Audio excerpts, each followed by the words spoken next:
Hmm. I wonder why my face is so bright. I mean, I'm clearly sitting in front of a lamp.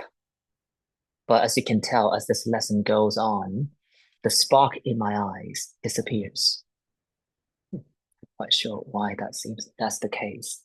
Anyway, so today we're going to move on to the last lesson of the second rotation, or maybe the second phase.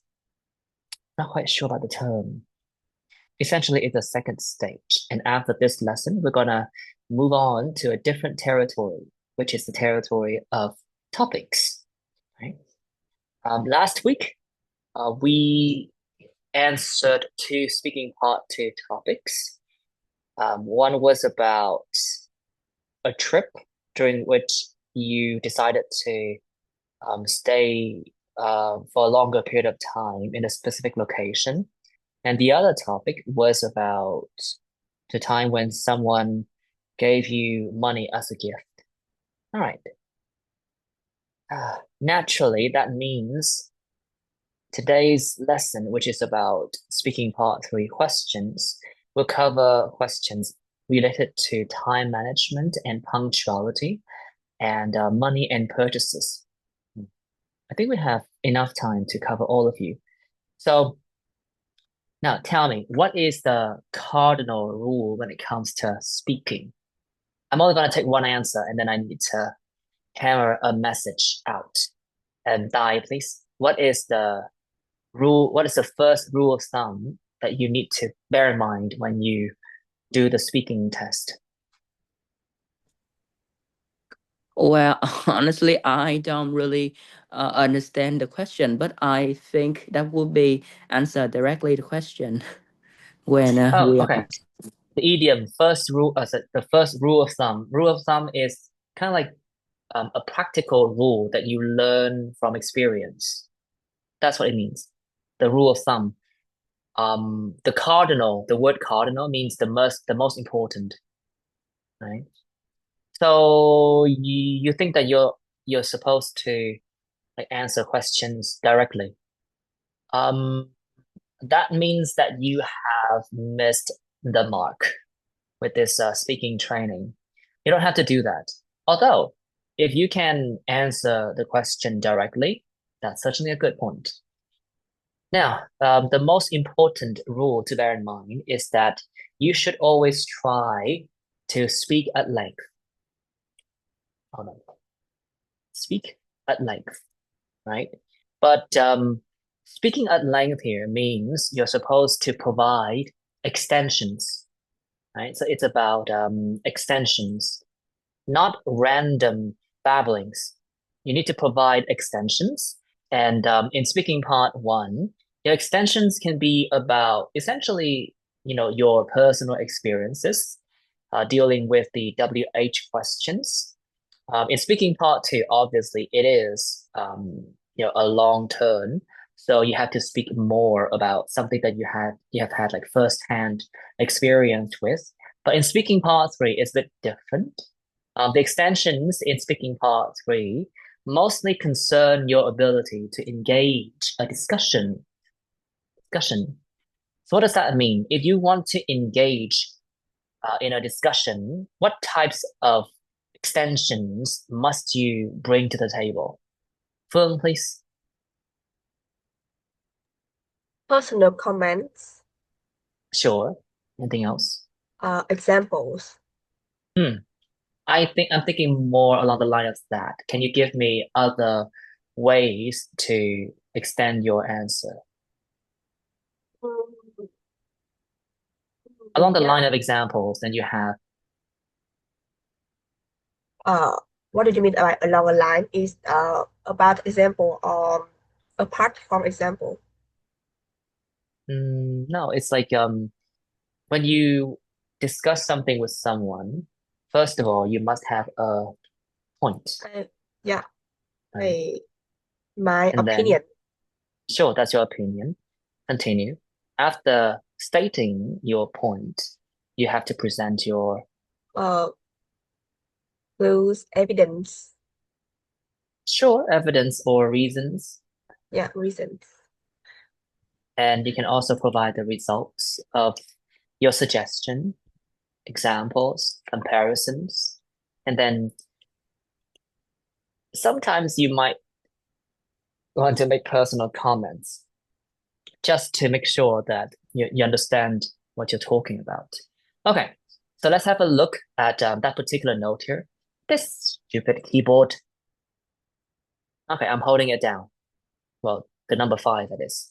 Essentially, Dai, I need to address this part with you here. When you do the speaking test, you don't always have to address the question directly. You do have to say things related to the question, but it's completely fine for you to say something like, well, I'm not sure if it's positive or negative. When the question is about the impact of a trend, for example, it's perfectly acceptable. What you have to do, though, is that you have to demonstrate your ability to speak at length. And if you can do so effortlessly, that's a 7. If you can do so without any noticeable effort, that's an 8. And if you can do so in a very fluent way, that's a 9, right?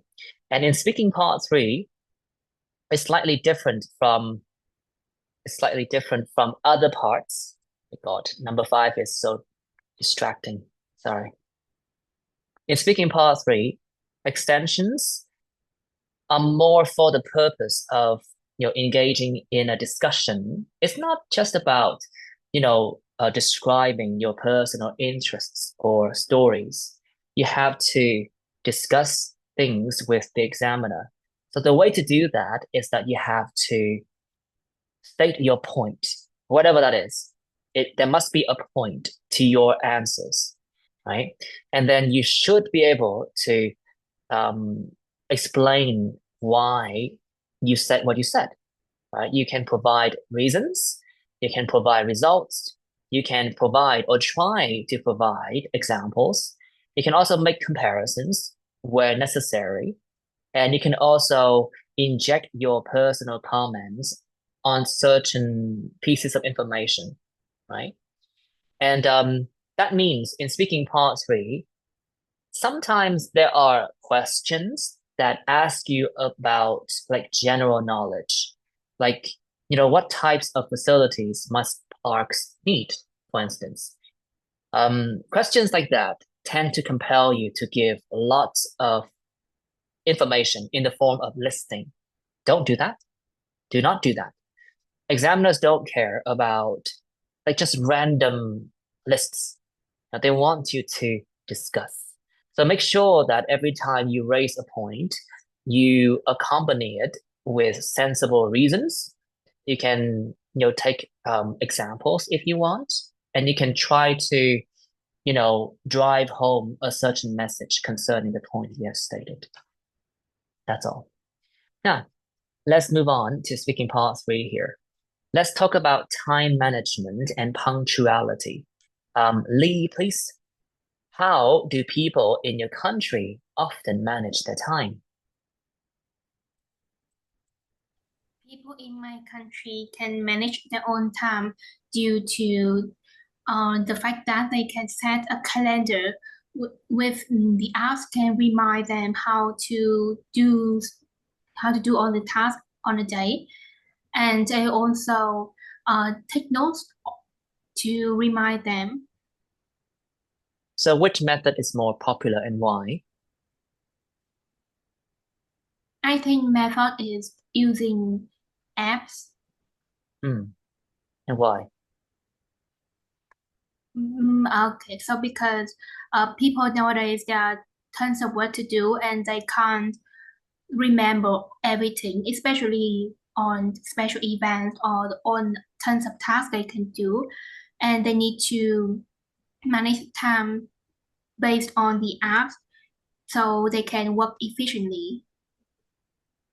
Do you think that, people will become overly dependent on apps for the task of time management?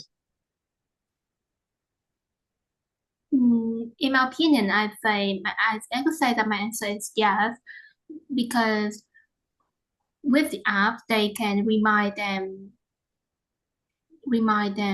regularly, and maybe they can depend too much on them because without the app, they can miss all Thank the you. Well, then, events. what are the issues that may arise because of people's over reliance on time managing apps? If the app is have technical glitch, they don't remember what the event is, and they can miss the event. They, as in people or the apps.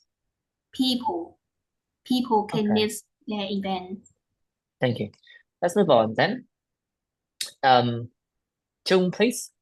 So, in your opinion, what are the ways through which people can improve their time management skills? Well, there are a variety of ways that people can manage their time. I think that first of all is like listing the things that they have to do in a day and like prioritize some important thing to do first.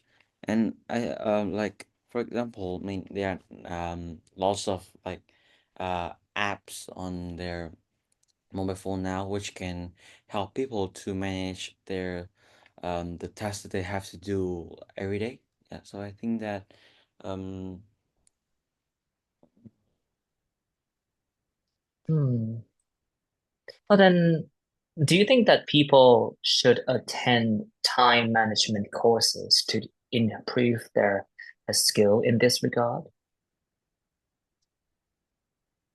well, I think I haven't into any like time management uh causes, so I think that it won't help people to manage their time more effectively. So Hmm. And do you think that people should spend lots of money on these courses? well, I think that no, because as I say, I think that those courses are not really um like useful. So like spending a lot of money in the courses is very like waste, and I think that people like should like apply some like thing to manage their time, such as use like noting and listing down their tasks that people have to do every day. Hmm. Thank you. Let's move on then. Miss Fern, please. Let's talk about punctuality. What would happen if punctual people got together with those not punctual?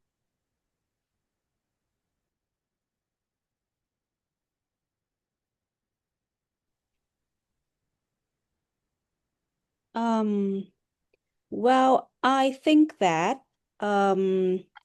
being punctual means respect others' time. So if people have an appointment with not punctual people, they may feel disappointed because they don't want to waste their time for waiting. So they gonna be annoyed with if they have to be waited for a long time. Hmm. But then, in which situations can must everybody be punctual? I think that uh with the fixed schedule or any important meeting, I think that people should uh present on time so Hmm. that the meeting or the conference can start on time. And it's a Hmm. way to show respect to others in the meetings. Thank you. But then, how can people make sure that they arrive on time for these occasions? I think that they need to estimate the time that takes them to the place to the meeting so that they will know when they need to leave home to travel to the meeting. Well, then, in which situations can people arrive late? Well, with the unpredictable situation like accident or some urgent personal task, it can be like acceptable for them to be not punctual, but as well as this situation doesn't happen regularly. So as long as these incidents don't happen regularly, it's fine for people to be late every once in a while. Yep. Okay, thank you. Let's move on. Let's talk about money and purchases. Tian, please. Which is more popular in your country, credit card or cash? Like the stupid number 5. The question is there, Tian. Tian, can you hear me? Yes. Mm. So I think in Vietnam, cash would be more commonly used, especially among older people and in small businesses like traditional markets or street vendors. However, credit and debit cards are definitely gaining popularity, especially in urban areas like in big Thank cities. you. So why is the use of credit card, becoming more popular? I think it would be much more convenient. It's quick, and you can just click a few buttons on your phone, and money can be transferred to the another person. Well, then, do you think that in the future, credit cards will eventually replace the use of cash? Yeah, probably.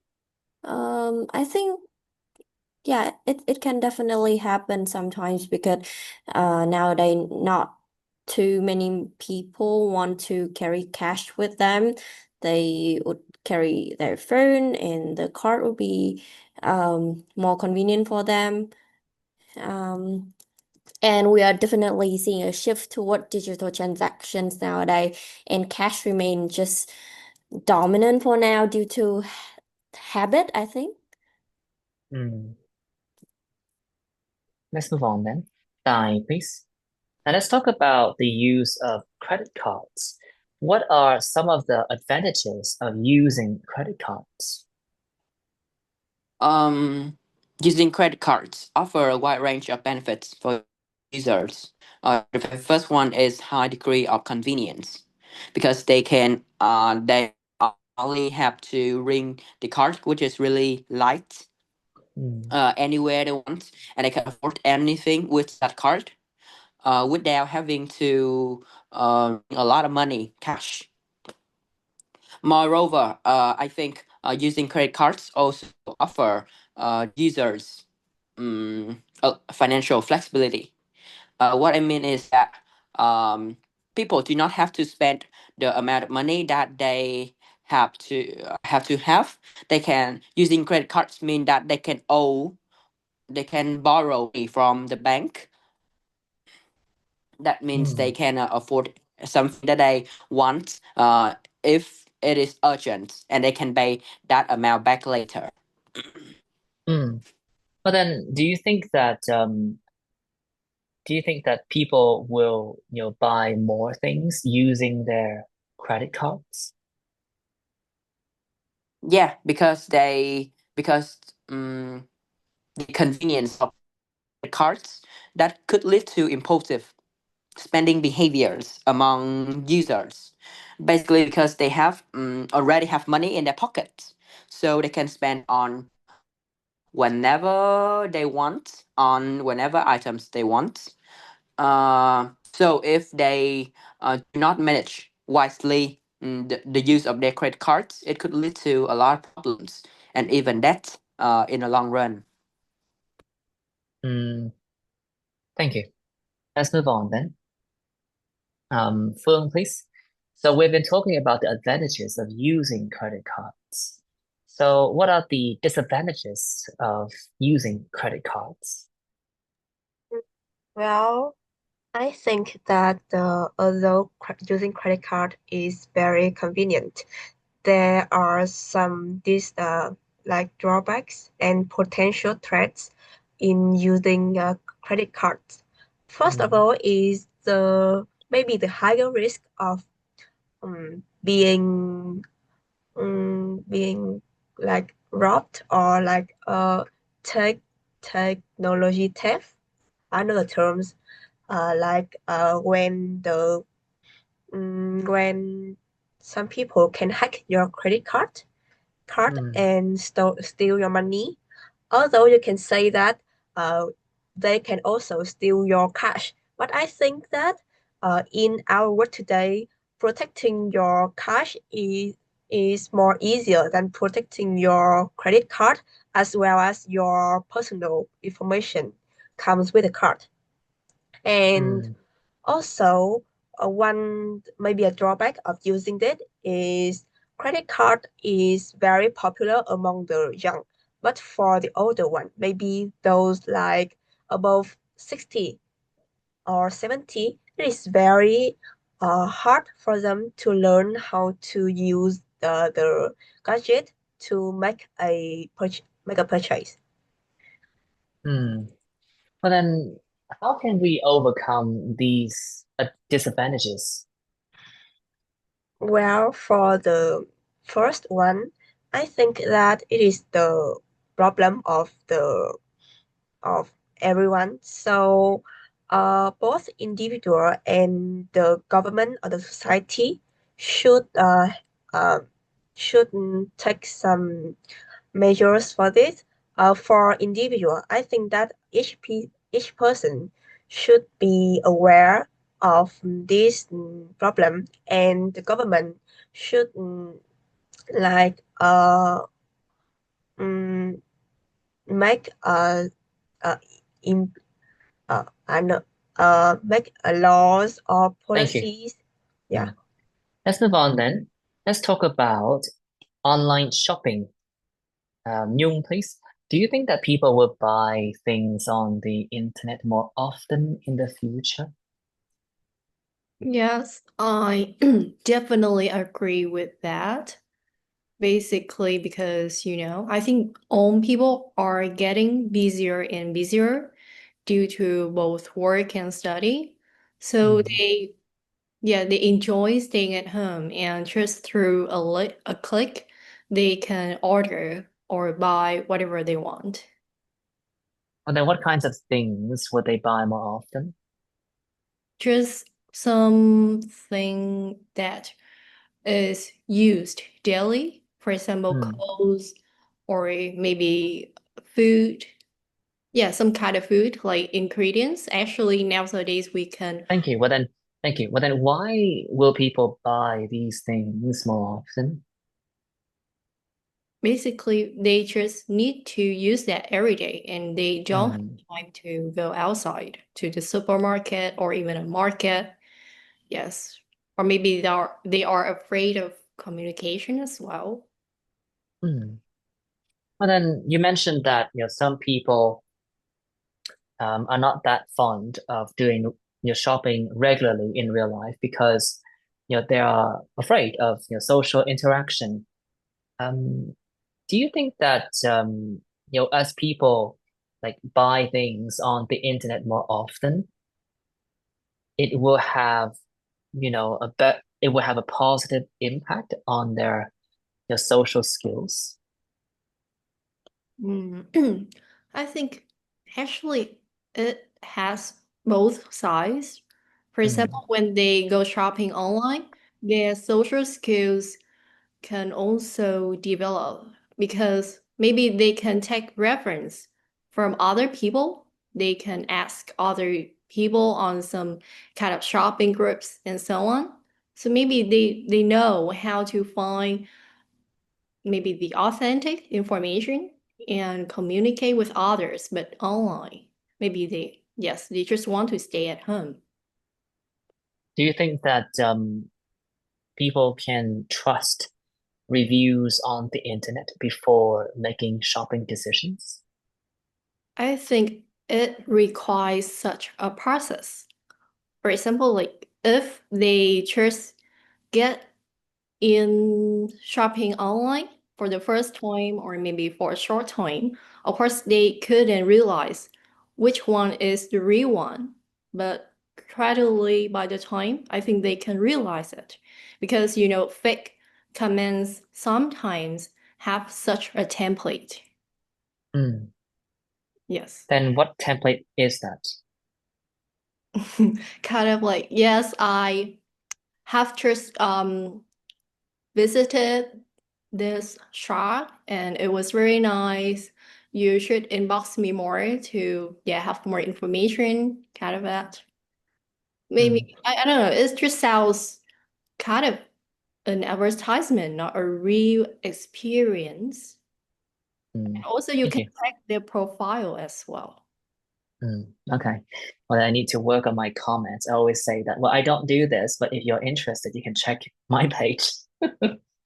Okay, let's continue. Hua, please. Yeah. Now, let's talk about time management and punctuality again. Uh-huh. So, how do young people in your country often manage their time? I think like it's still depends on which type where you are which type person, I guess, because uh there are some kind of person who is really like they have the responsibility of everything they do, so that they wanna like have like set the timetable for all the tasks they wanna do in a day. So like and always like show up on time for any meeting or purpose. So but in other side there are like some kind of young person who is really like very I feel like they are very comfortable about what they can do in a day. Like they just do like as much as possible they can. So Do you think that when learning how to improve their time managing skills, young people should learn from the internet? instance what I don't know the word what The internet. Do you think that people internet, should, okay. should learn from the internet as well? I think learning from the internet is like a good experience, but not all of them. They have to choose uh which one Sure. is Then why can it be, a good experience? I think it depends on what like what source they learn from. Like is yeah, authentic or uh real experience from the one that that have a lot of experience before, or Sure. But then like how can people tell that, the information that they're reading is authentic? okay, like I think maybe is you can find out which one is authentic from like mm, maybe some information sound like real, but it's maybe not, it can be like suitable for everyone. Like I think we have to pick one that suit with our lifestyle. Hmm. How can you tell, but then how can people tell if, the piece of information that they're reading is suitable for them? Hmm. I think we have to try. Like there's nothing better than your own experience about one thing that we learn. Like everybody has their own like learning style. So it's and the managing skills is one of them. Okay, so sorry, I need to charge my iPad. So your point is that like we really have to apply ourselves and learn through trial and error to improve. Okay, thank you. Right, so that was quite a tumultuous start. I'm not quite sure if all of you have survived. I actually don't think that any of you has actually made it to the other side with a good score.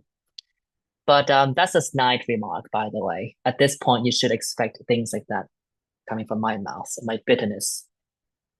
Okay, so as you can see, let me send you the file.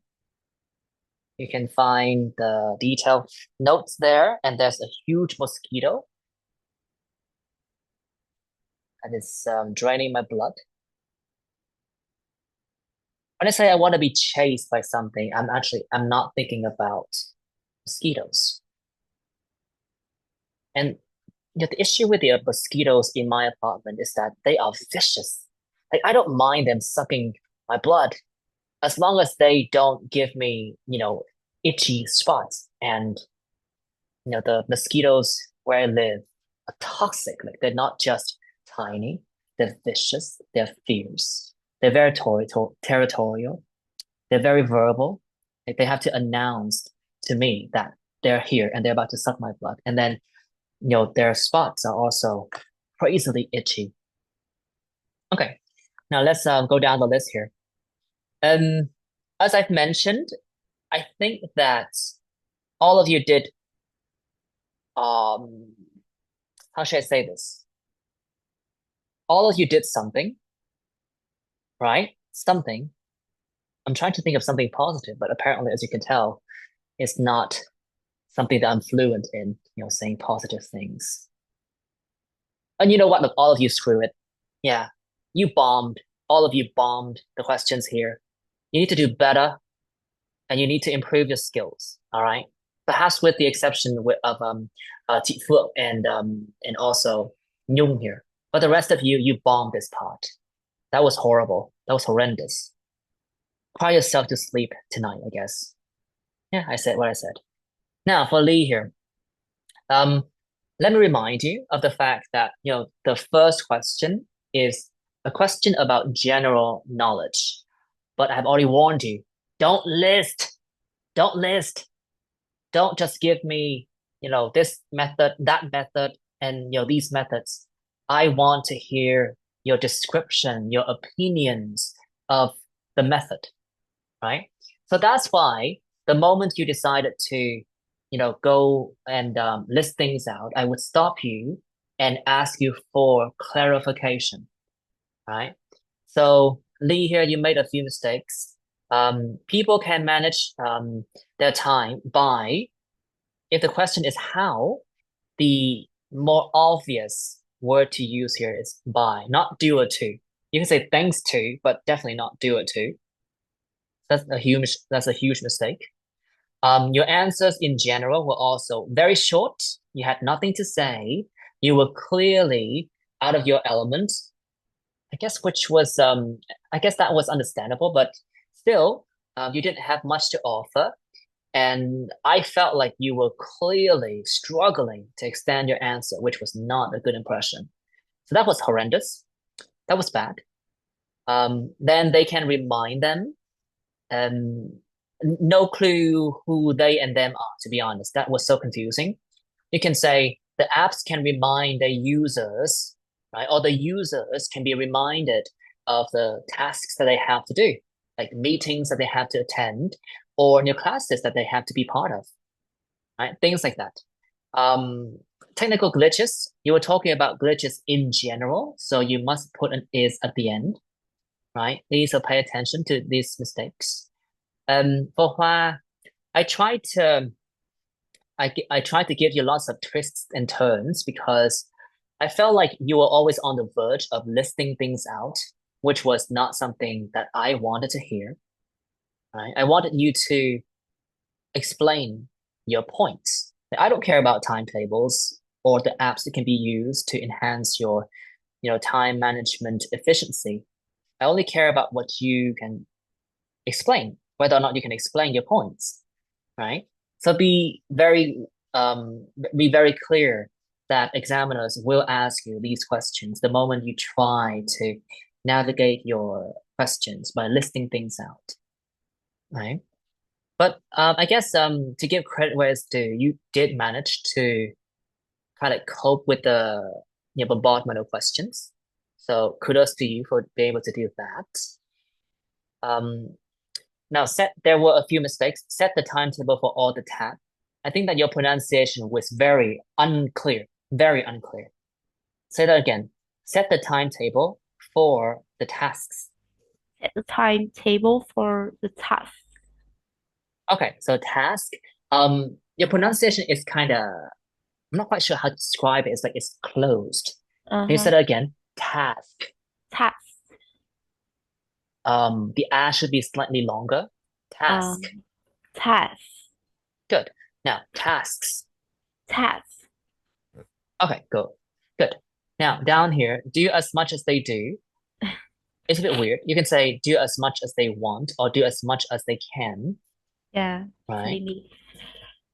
Silly. Yeah, silly you, of course. But overall, I'd like to say that your pronunciation was, in a way, blurry. I could barely make out what you were trying to say. So you have certainly been able to speak at length. You were also able to speak in chunks of words. But personally, I think that your pronunciation needs to be clearer. Like the words need to be pronounced or enunciated more clearly. How can we do that? One of the ways to do so is to stretch important words and go through less important words in a slightly faster pace, right? So you were able to speak at length, but like all of the words were kind of like mixed together. So I couldn't really make head or tail what you were talking about. Okay. Okay, Chung, not a lot to say. Your answers were horrible from the beginning till end.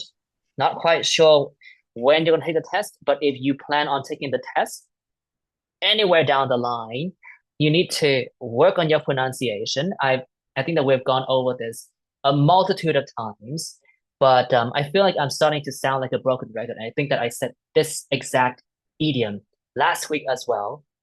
Like your answers were like borderline unintelligible.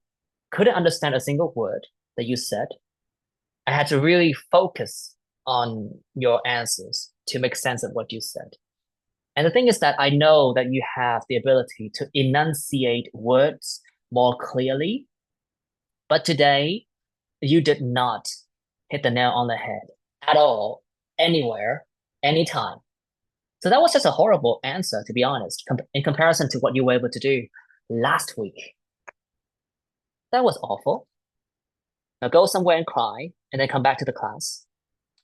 For Philip here, I think that your strong point is that obviously your pronunciation is very clear, but this is probably just your second lesson, so I'm not going to throw you under the bus. So let me give you some constructive criticisms. All right. Now, first of all, your pronunciation is very clear, but I think that I have already mentioned this point. It's better for you to form a complete thought before saying it. And when you go over that complete thought, you should be able to do so in one breath. So for instance, here, if people have an appointment with not punctual people, right? The problem with your original delivery was the fact that there was no rhythm. All of the words were pronounced equally clearly, and the pauses were so evident.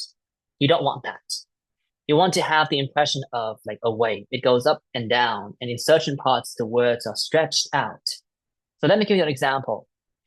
You can say something like this. Now, if people have an appointment with people who are not that punctual, right? I'm not quite sure what you said, to be honest, but let me do that sentence again. So if people want to have appointments with others that are not that punctual, Can you do that again?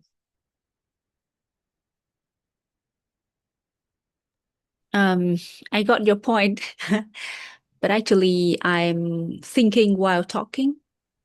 So It doesn't matter. I don't care. It's for I understand what you're talking about. I know. I know that you were translating, but that is not acceptable anymore. I wonder if I should say that. Did that get on your nerves though? To say that, well, I have to translate, and then your teacher responds to you by saying, I don't care. Tell me, did it get on your nerve? That's an idiom. That means, did it make you feel like mad and slightly offended?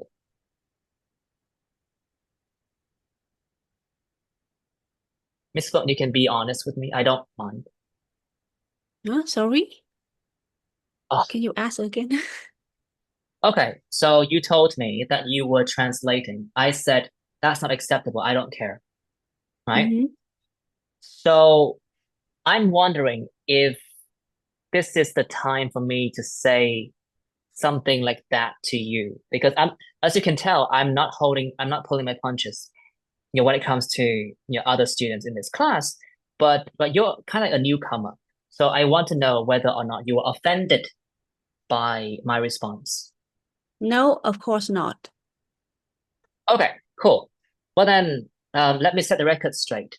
Whatever reasons that, stop you from like performing like a native speaker, these are the things that I can relate to, right? Been there, done that, done the test multiple times.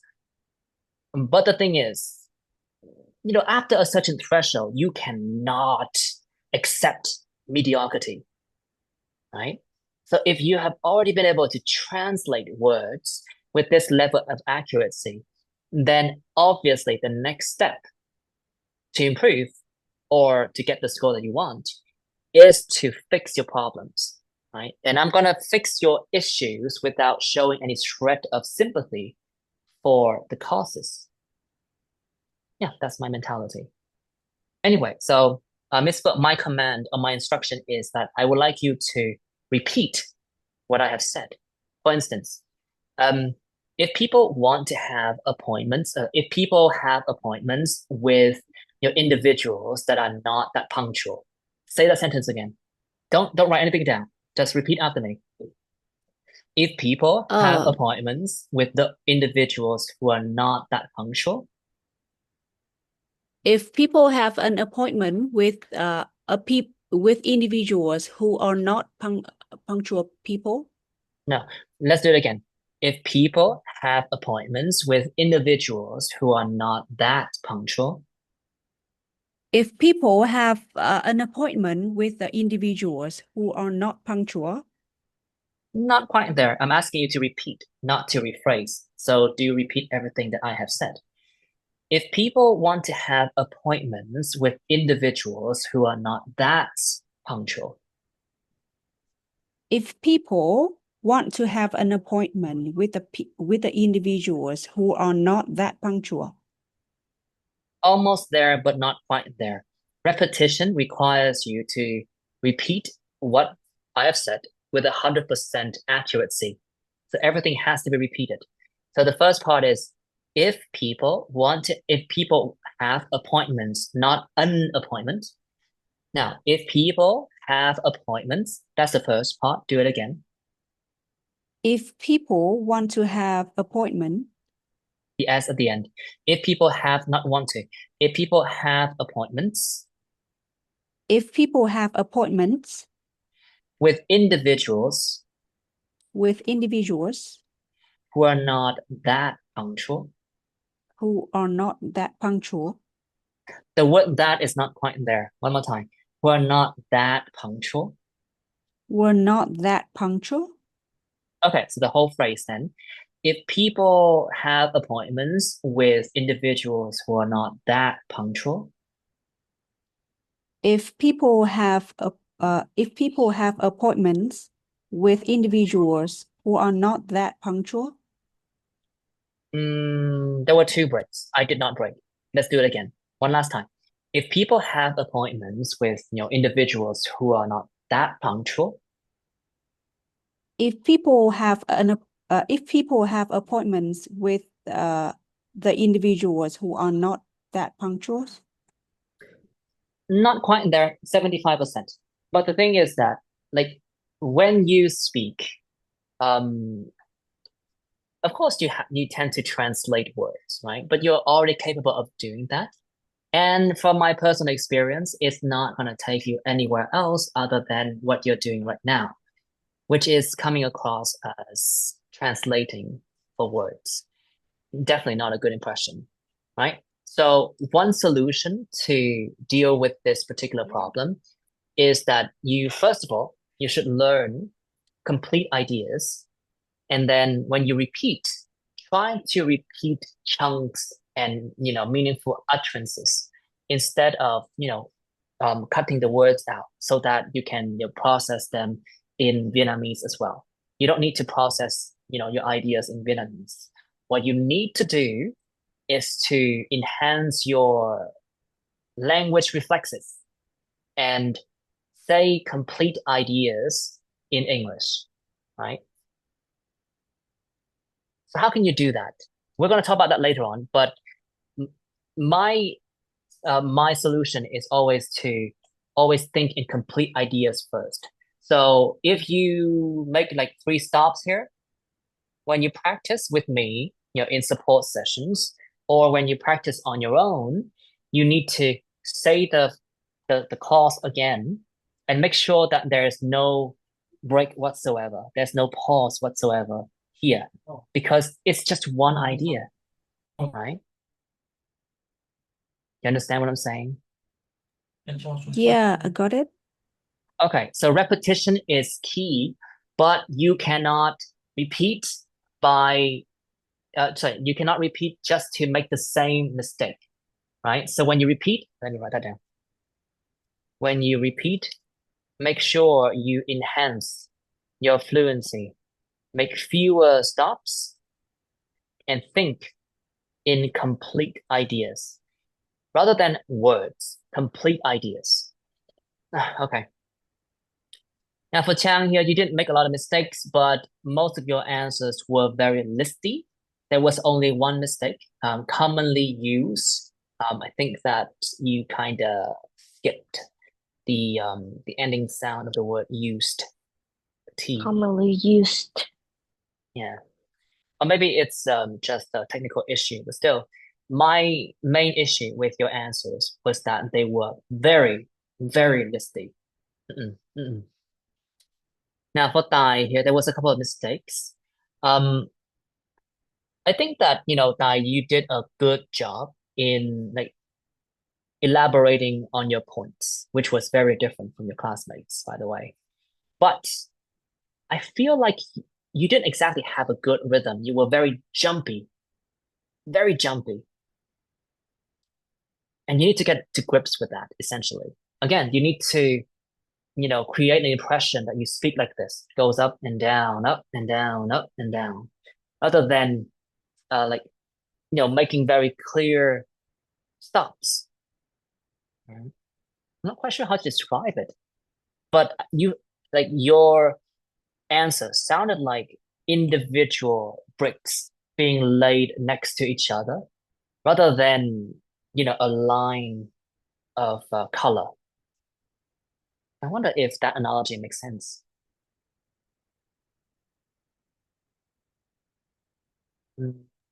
I got your Tai, point. okay. So for instance, instead of I noticed that you were able to stretch, not stretch, but stress important words. But perhaps you need to work on stretching the words instead, you know? So for instance, you can say, well, the advantages of using credit cards would include, you say that? Now, let me give you a sentence and then I'd like you to repeat. So this sentence focuses on stretching important words, right? Now, the advantages of using credit cards include. Repeat.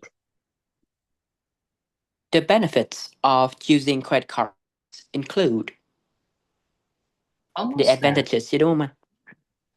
Yeah, let's do it again. So the advantages of using credit cards include. The advantages of using credit cards include. Okay. Oh, all right. Faster and more secure transactions. Okay. The advantages of using credit cards include. Faster and more secure transactions. So what does it mean by transaction? Don't ask me about the meaning of the word. I asked you to repeat. Oh, yes. Faster and more secure transactions.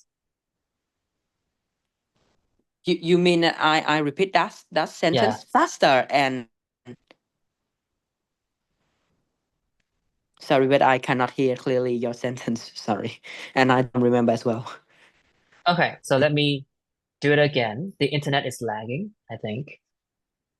The advantages of using credit cards includes faster and more secure transactions. Okay, faster and more secure transaction. Okay. The advantages of using credit cards include faster and more secure transaction. You're kind of jumpy. You need to stretch your pronunciation out a bit more. Okay. Let's do it again one last time.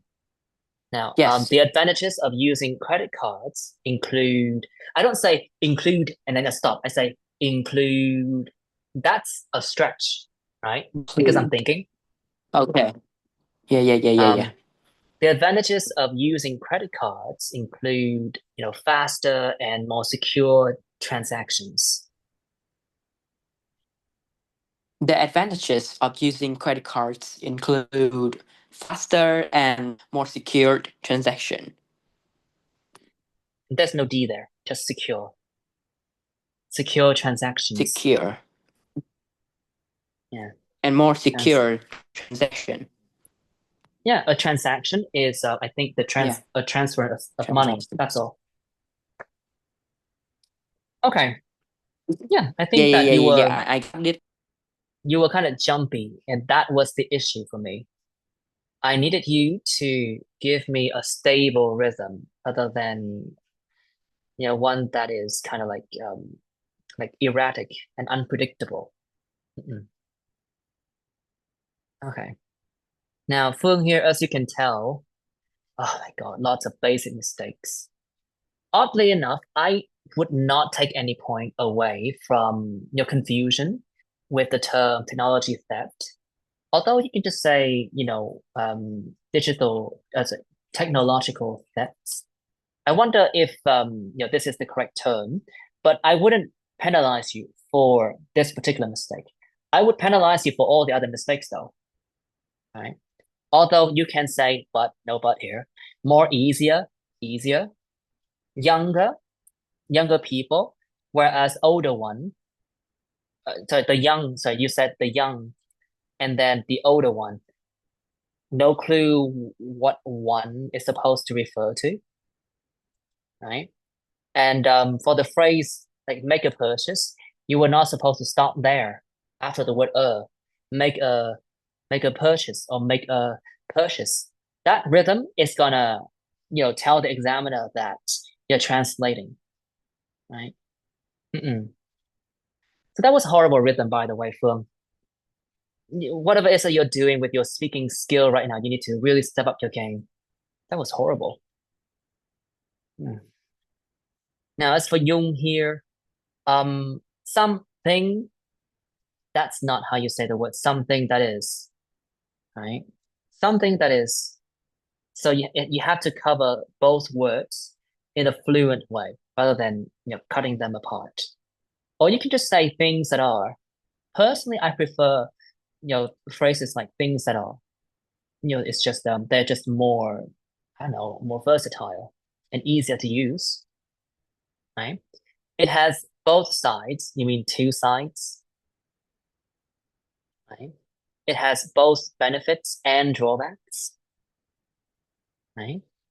And for the last answer, so I did ask you this question about, what, wait, hold on. What was the question again?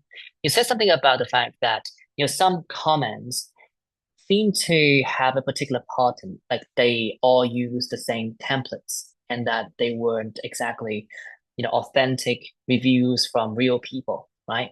So I asked you about that template and essentially you fumbled the ball. You missed the mark. Like if you are to explain like a template, you have to be fluent with it. You can say something like, well, I think that, they often start by saying that, they have already tried this particular product. And then, they say that, they have already got a lot of information regarding, this product or this service. And, they would try to, end things on a high note by encouraging people to, actually check their profile or, send a message to them so that they can, give people more information, right? So like you have to be more fluent in that particular part. Okay. Yes. So okay, well then I will spare both Nhung and Ji Fu the headache today. But for the rest of you, that was pathetic. Do something about your answers. Perhaps not Chang as well, because Chang has been on and off. But for Chung, do something. Lee, do something. Hua, look, I have no words for you. Do something. And Dai, you need to work on your rhythm. I don't need a jumpy rhythm. I need something more, how should I say this? More melodious, right? Your voice should be like background music, yeah, rather than construction sounds. Okay, any question thus far?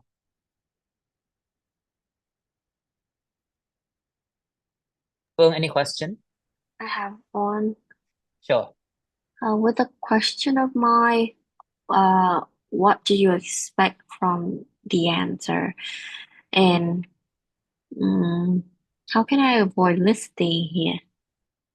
Well, that's the purpose of today's lesson. I knew that your answers would all be listy, which was why at the beginning of the lesson, I made a very clear effort to warn you. You were not there at the beginning, Chang. So perhaps you can be exempted from this particular charade of criticism.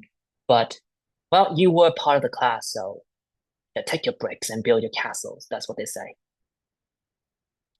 But then in today's lesson, we're going to talk about how we can deal with speaking part 3 questions, right?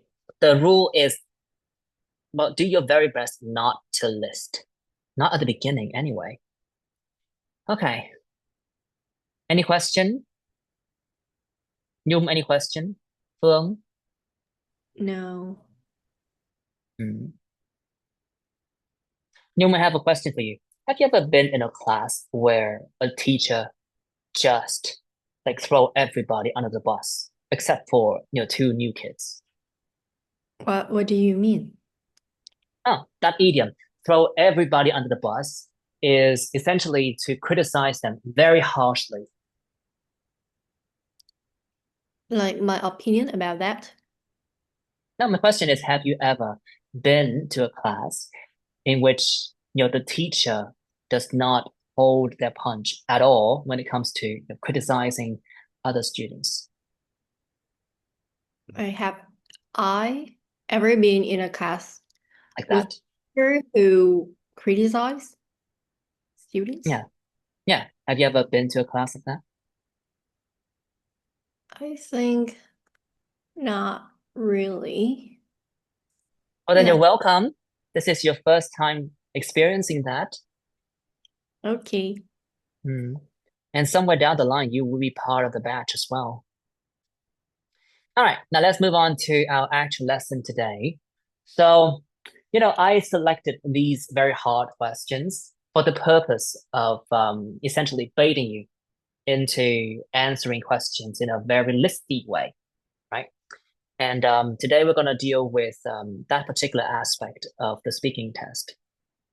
But the focus is on pronunciation, Now, Phương, can you read band 6? Uses a range of Uses a range of phonological features, but control is variable. Chunking is generally appropriate, but rhythm may be affected by a lack of stress timing and/or a rapid speech rate. Some effective use of intonation and stress, but this is not sustained. Individual words of phonemes. phonemes may be mispronounced, but this causes only occasional lack of clarity. Can generally be understood throughout without much effort. Effort, okay. Band 8, please. Chị Phượng uses a wide range of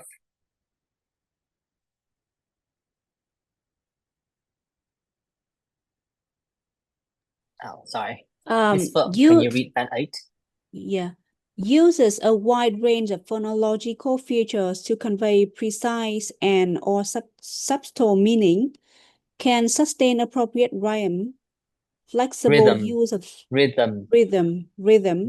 flexible use of stress and intonation across long utterances, despite occasional lapses, can be easily understood throughout. Accent can minimal effect on intelligibility.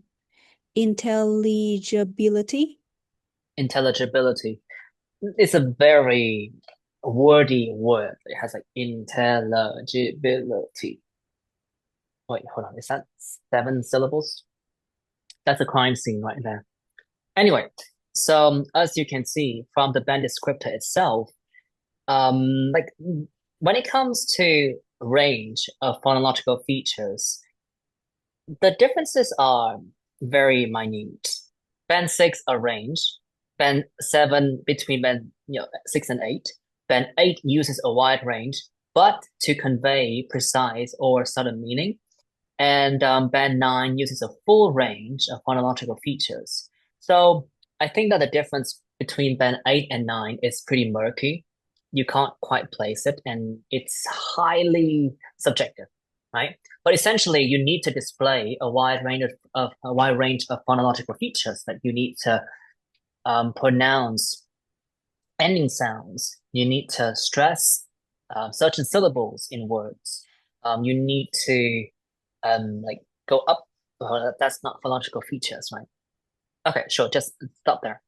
When it comes to rhythm, the problem with rhythm is that it constitutes a lot. It contains a lot of elements. It starts with proper chunking. For instance, I think that Miss Phượng, Thị Phượng here, has very lovely chunking, but the problem is her chunks are so clearly separated that like there's no hiding from the fact that she is translating, right?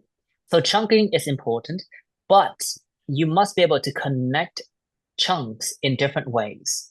Sometimes you make clear pauses, and oftentimes that's when you see a comma or a full stop, or when you have just finished a very long idea, right? That's when you can pause for real. For other chunks, you can probably connect them if they are rather short, or if most of the chunk is essentially just grammar words, right? Listeners, or in this particular case, examiners only listen to like meaning carrying words, which oftentimes are the words that you stretch and stress. Now let me repeat: stretch. You need to stretch. You need to prolong certain sounds, and then stress. You might want to raise your voice when you go to these words, right? And this is not something that you can sort of work out using logical methods. This is the kind of rhythm that you have to acquire by practicing with very specific instructions, right? So practice is key, but if you practice the wrong way, that's only going to add fuel to the flame, right? Okay, so rhythm.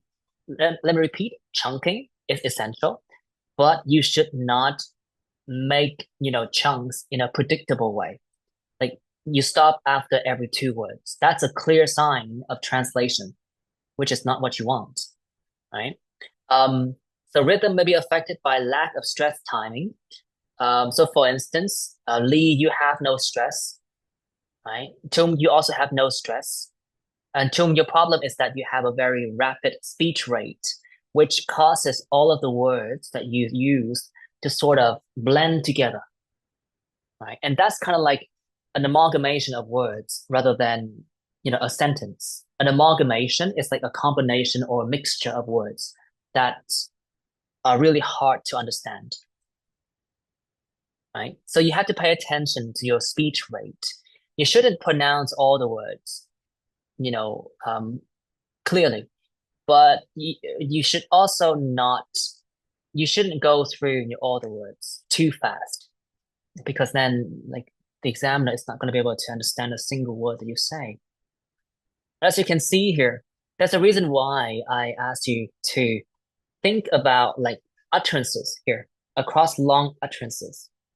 So for instance, Phương was certainly able to generate ideas, but there was no long utterance whatsoever, because you had the tendency to chop even a basic chunk into 2 parts, make a purchase, right? I mean, when you're like in a real authentic conversation, that's something you can do, because the person that is listening to you might understand that, okay, you're just trying to articulate your thoughts. And even when it's a very basic word, you're just doing your best to choose the most appropriate word. But when you prepare for the test, that's not what you should do. If you consistently chop basic groups of words into smaller bits, there is no long utterance for you to get an 8 for in terms of pronunciation and, fluency and coherence, right? As you can see, flexible use of features of connected speech is sustained throughout.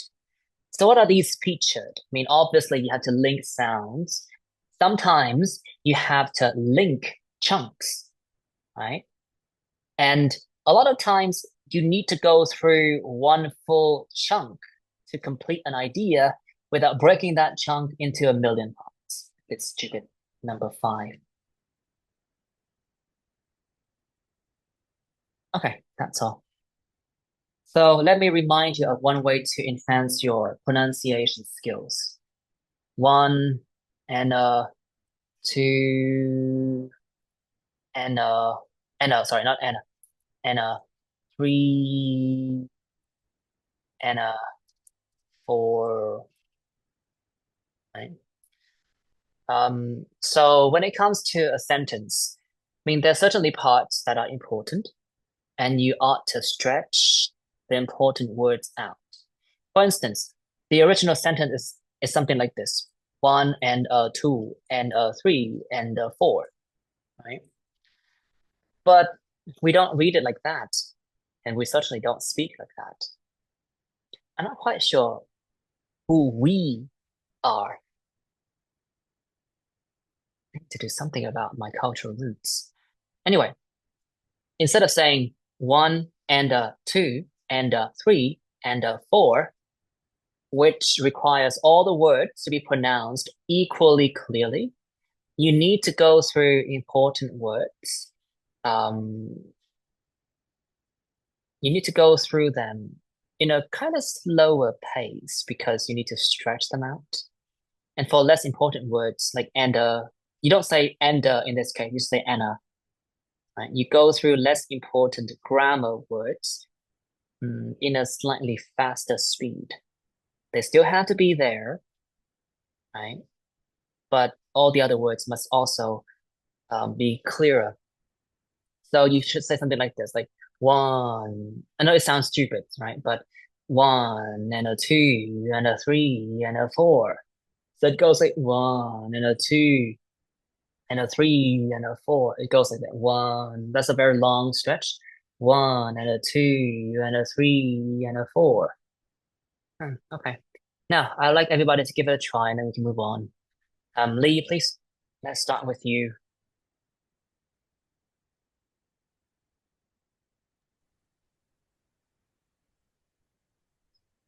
Read. 1 and a One. 2 and a 3.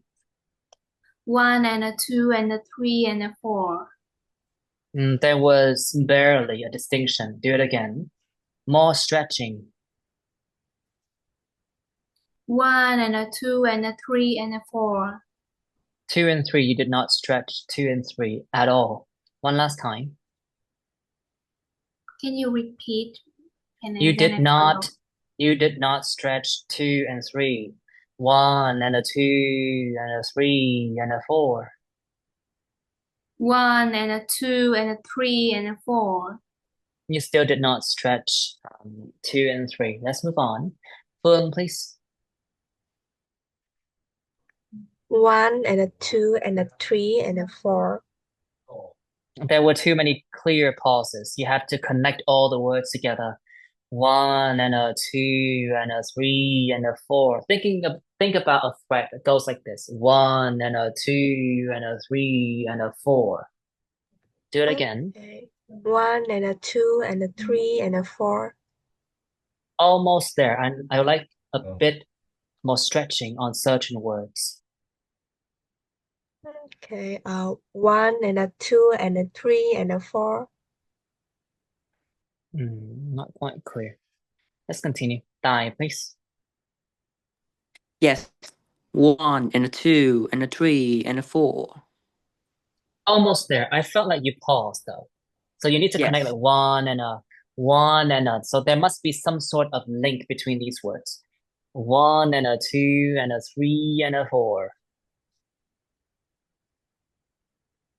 Yeah. 1 and a 2 and a 3 and a 4. Okay. Let's continue. That's correct. Nhung, please. 1 and a 2 and a 3 and a 4. I guess it was all right. Miss Phượng, please. 1 and a 2 and a 3 and a 4. Too fast. You're supposed to stretch 1, 2, 3, 4 out. 1 and a 2 and a 3 and a 4. Yeah, something like that. Chung, please. 1 and a 2 and a 3 and a 4. The Anna was a bit too clear. 1 and a 2 and 1 and a 2 and a 3 and a 4. 4. 4. Stretch the word out. 4. 1 and a 2 and a 3 and a 4. The word ender was still way too clear, but let's continue. Please. 1 and 2 and 3 and 4. I didn't even notice the there. Let's do it again. 1 and a 2 and a 3 and a 4. 1 and 2 and 3 and 4. Okay. And last but not least, Chang, please. 1 and a 2 and a 3 and a 4. Okay. So in theory, all of you are supposed to be able to, stretch and stress as you go through your answers. But of course, it does take a lot of practice. And, sometimes it's really hard for you to generate ideas fast enough to, actually deliver one full sentence and also pay attention to the rhythm. But that's something you need to work on because for the time being, this class is clearly capable of speaking English, but I don't assume that your current ability is going to give you the score that you want to see on your test report form, right? I'm not saying that out of spite at all. I've had my fair share of experience and I know a thing or two about, getting carried away and not paying attention to what the examiner is using to mark the test performance. So if you are pronouncing all the words equally clearly, that's a problem. If you're unable to maintain one breath while covering like 8 or 7 syllables or maybe 15 syllables, that's a problem. If you chop the sentences into 5,000 chunks, that's a problem. And unfortunately, there's no other way for you to get, a higher score other than adhering to the band score that the examiner is using to mark your test. So do what you must, but you need to practice and you need to see some improvement in the way that you expand your answer and deliver it. All right. In fact, the delivery is, I think, the greater issue for the time being, because you know how to speak English, but you don't know, or maybe you don't have the discipline to say what you have said again with a higher focus, with a stronger focus on delivering your answer with a higher level of fluency. You're ironing out all of the unnecessary pauses. Okay, let's see some of the answers here. I have a point to make with these sample answers. So make sure that you pay attention to my pronunciation notes, stretch important words out, make pauses only where necessary, right? And don't mess it up, that's all. Please, the first one. How do people often manage the time? Well, there are many options. A lot of people do it using printed. No, pause. Well, there are many options. There must be a pause there. Okay. Well, there are many options. A lot of people do it using printed timetables. Here, Continue. and this is mostly seen among children and their parents, who want to keep the kids from devices as much as possible. So the parents often print or or draw timetables and put in the details. Now continue. Now, regarding the daily routine that the children need to follow. Need to follow, not follow. Follow. Follow. Sorry. Like the classes they have to attend, or when to do personal hygiene. Hygiene. Top. Okay. There are also multiple digital tools that could help users. Digital tools. Not tune. This tools. Tools. But do you think that we can chop here? No. There are also multiple digital tools that could help users keep tabs on their schedules. Ideally, no pause. Okay, like Google Calendar or Excel. All right. This is a bit tricky. You need to stretch some of the words here. The first part. Now let's do it again. A lot of people do it using printed timetables. A lot of people do it using printed timetables. Stretch the words out. There was no stretch whatsoever.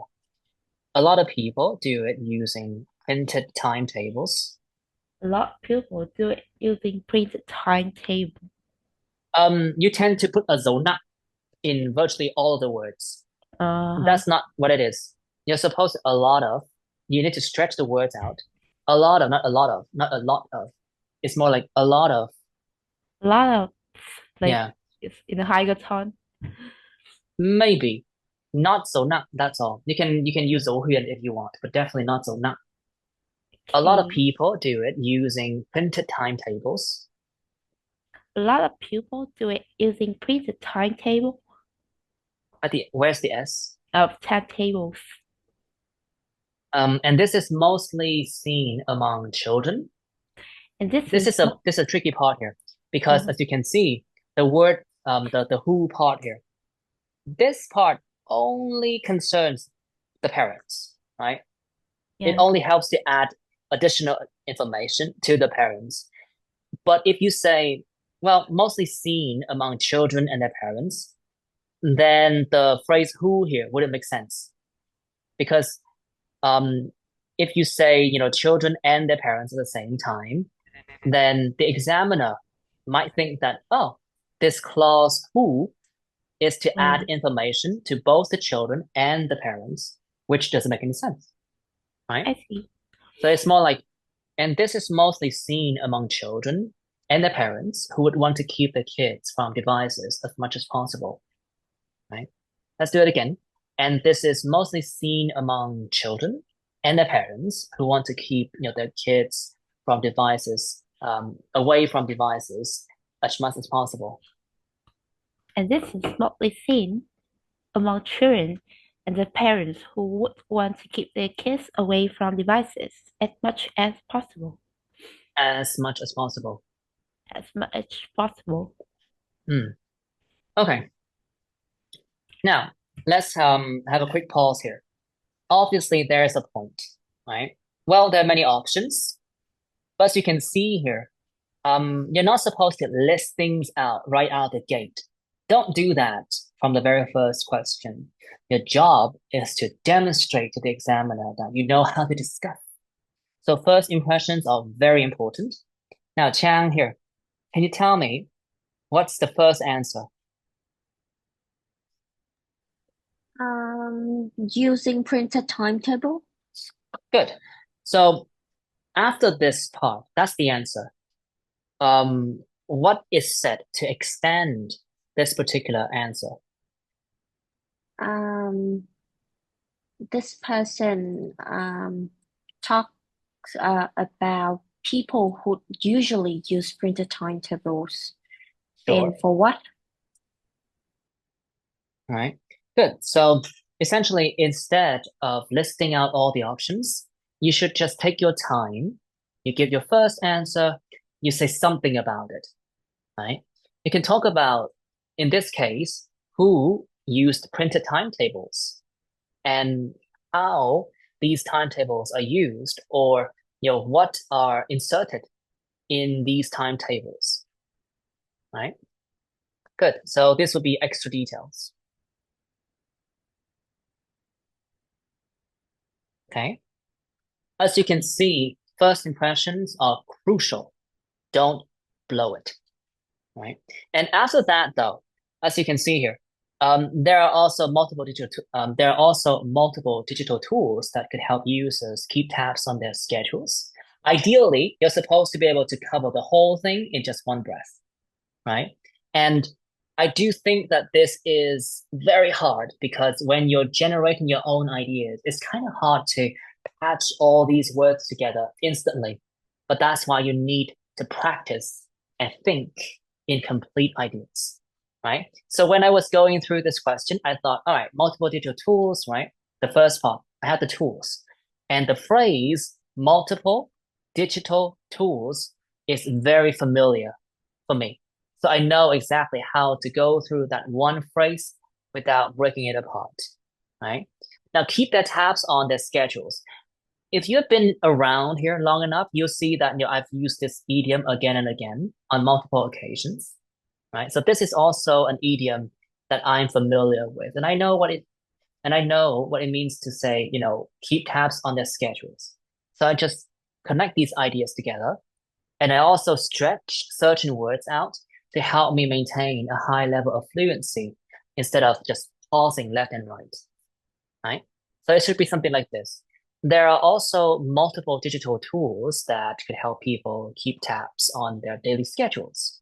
Certain words are stretched out, right? Can you tell me what words have been stretched out? Let me do that again and tell me which words have been stretched out. There are also multiple digital tools that could help users keep tabs on their schedules, like Google Calendar or Excel. Now, Dai, please. Which words were stretched out? Tools, users, and schedules. Hold on, I'm supposed to trust you. There are also multiple digital tools multiple digital tools that could help users keep tab on their schedules. Right? So it should be like 1, and then after 2, and then after 3, and then after 4. Lots of words. Okay. But at this point, I was supposed to say something after this, but the examiner stopped me because she already got what she wanted. Right? She knew that I could discuss. So let's continue with the second answer.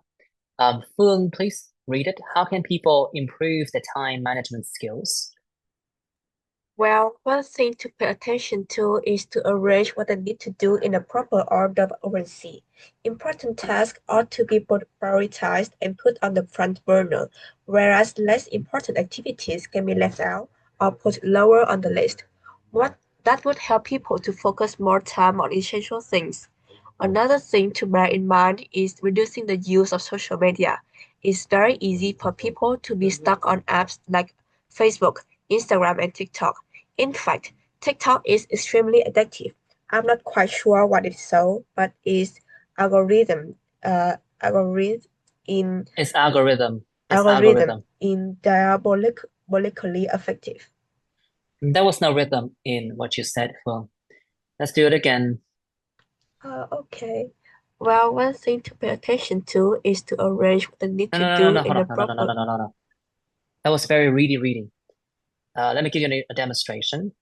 Well, one thing to pay attention to is to arrange what they need to do in a proper order of urgency. So let's break it like this. Well, one thing to pay attention to, you need to stretch the last two, right? One thing to pay attention to. So there are two different twos. The first one is to. One thing to. It's not important, right? One thing to pay attention to is to arrange what they need to do in a, hold on, that was a bit weird. Is to arrange what they need to do in a proper order of urgency. Let's do it again. Well, one thing to pay attention to is to arrange what I need to do in a proper order of urgency. No. No. You just stretch the words out. You did not stretch a single word. One more time. Well, let's just start there. Well, one thing to pay attention to. One thing to pay attention to To is to arrange. No. To one thing to pay attention to One thing to pay attention to is to arrange what they need to do. Is to is to arrange arrange what I need to do. One more time. Is to Is to arrange what arrange they need what to I do. need to do. What they need to do. What they need, and perhaps stretch this word. What they need Is to do in a proper order of urgency. almost there. Is to arrange what they need to do in a proper, right? Not in a, but more like in a proper order of urgency. in a Well, proper order of urgency. All right, one more time. well, one thing to pay attention to is to arrange what I need to do in a proper order of urgency. The need was a bit too fast. Is to arrange what they need to do. What they need to do. So you can stretch the need and the do as well. Is to arrange what I need to do in a proper order of urgency. In a proper order of urgency. You just stretch the word order out. In a proper order, urgency. In a proper order of urgency. You did not stretch a single word. In a proper order of urgency. In a proper order of urgency. Still too fast. It's like you couldn't pause. Not pause, but you couldn't slow down from the proper here. In a proper order of urgency. In a proper order of urgency. No. There was no stress there. Okay. The point is that, well, you need to, like, I did ask you to read, but not in a robotic way. I know you can read English. I need you to stretch some of the words out. And I have to be frank, be able to go through these words easily is not a good sign of fluency. Or maybe it's more like you have already been able to do that. So that's already checked out. What you need to do, though, to regulate your speaking speed is to give it a rhythm. There was no rhythm. So you clearly know how to go through these words, but it's not like a speed battle. It's not a contest of speed. You need to stretch important words out. And for me, well, from my perspective, that is your greatest issue. Like there's no stress whatsoever. If you do stress, that is when you don't know what to say next and you're searching for the right translation, right? So let's do that, the first sentence again. Well, one thing to pay attention to is to arrange what they need to do in a proper order of urgency. Well, one thing to pay attention to is to arrange what they need to do in a proper order of urgency. The last bit still didn't work. The first part fine, but the last bit did not work. Anyway, so as you can see, there's explanation, there's a result, there's a comparison, right? Important tasks ought to be prioritized and put on the front burner, whereas less important activities can be left out, or put lower on the list. That would help people to focus more time on essential things, right? So lots of explanation here. 2 or 3 sentences would be fine, right? Just don't list things out. Another thing to bear in mind, I do encourage you to not verify, but to diversify your structures when you move from one point to another. You can say additionally, that's fine, but you can also say, well, another thing to bear in mind, another helpful suggestion is, right, or what is very popular these days, right? So this is a very nice transaction. Also, not transaction, transition. Oh my God. Anyway, another thing to bear in mind is reducing the use of social media and also this damn button. Anyway, now it's reducing the use of social media. The use of social media, right? I did stretch that word. It's very easy for people to be stuck on apps like Facebook, Instagram, and TikTok. In fact, TikTok is extremely addictive.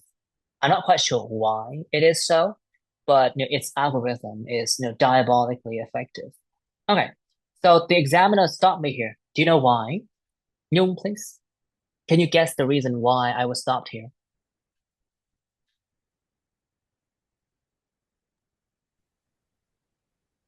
Maybe they don't need to hear more. Let's see. Now, Nhung, can you read the question? Interesting. Interesting. So what part of that effectiveness is Diabolical. diabolical in your opinion? Cool. So, based on this question, why was I stopped?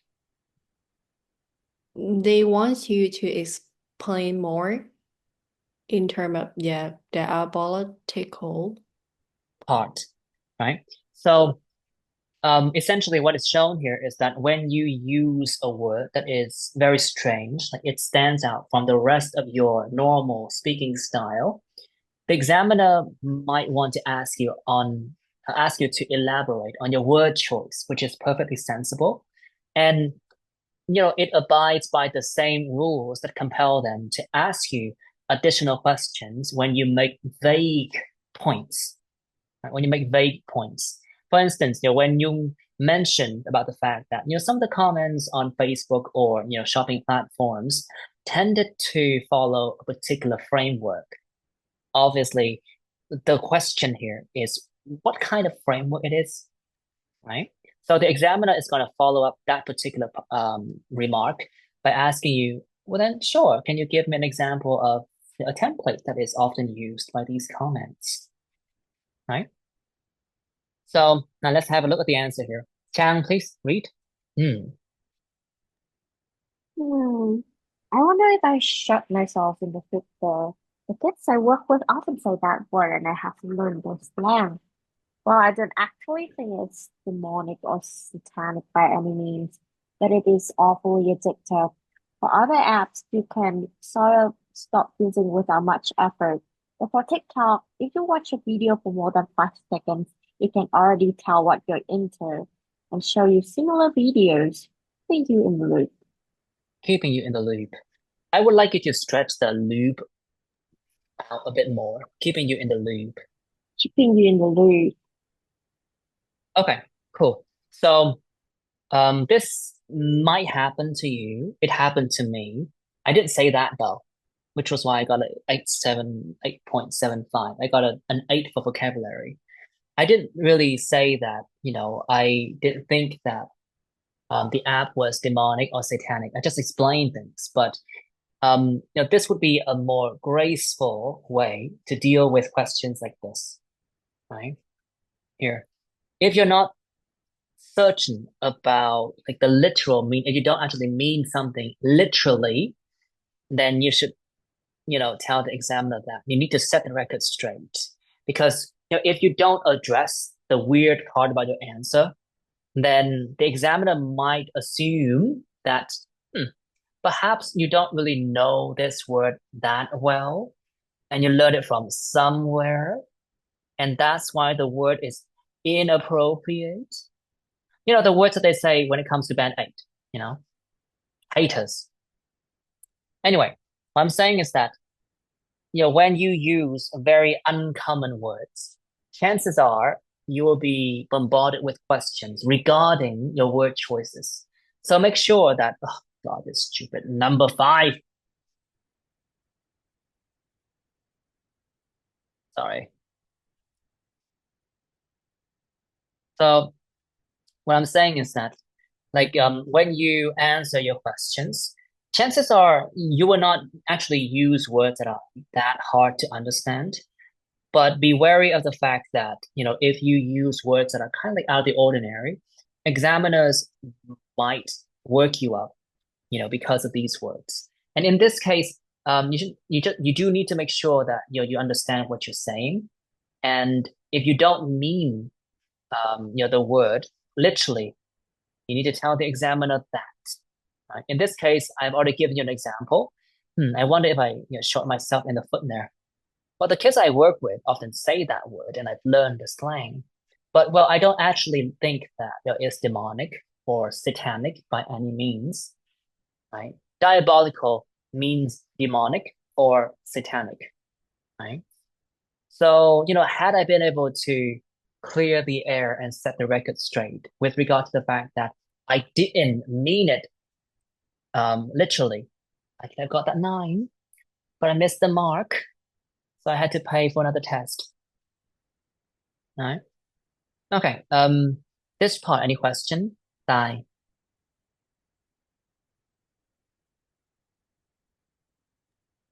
Yes.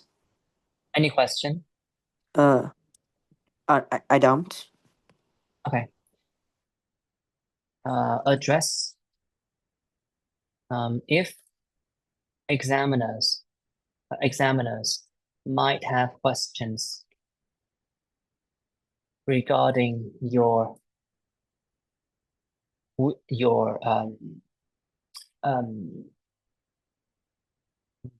weird word choices,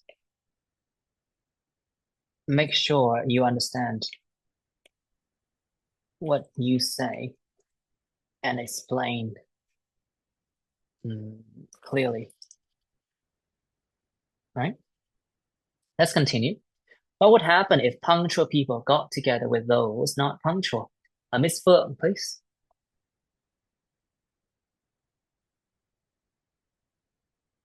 Well, it's an interesting question. I think punctual people tend to be very serious, which can be a good thing when they urge others to show up on time instead of waltzing in 15 minutes late. But they can also go overboard and blow things out of the proportion when you show up a tad late. So I think if they met up with individuals who are not super punctual, they would complain a lot and criticize the later, while those who are late might not care that much.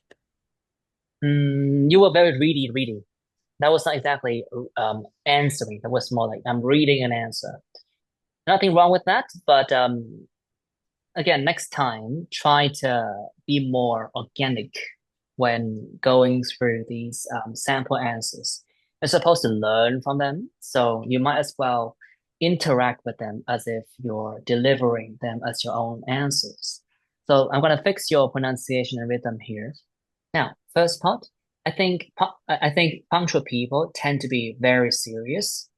It goes up one more time. I think punctual people tend to be very serious.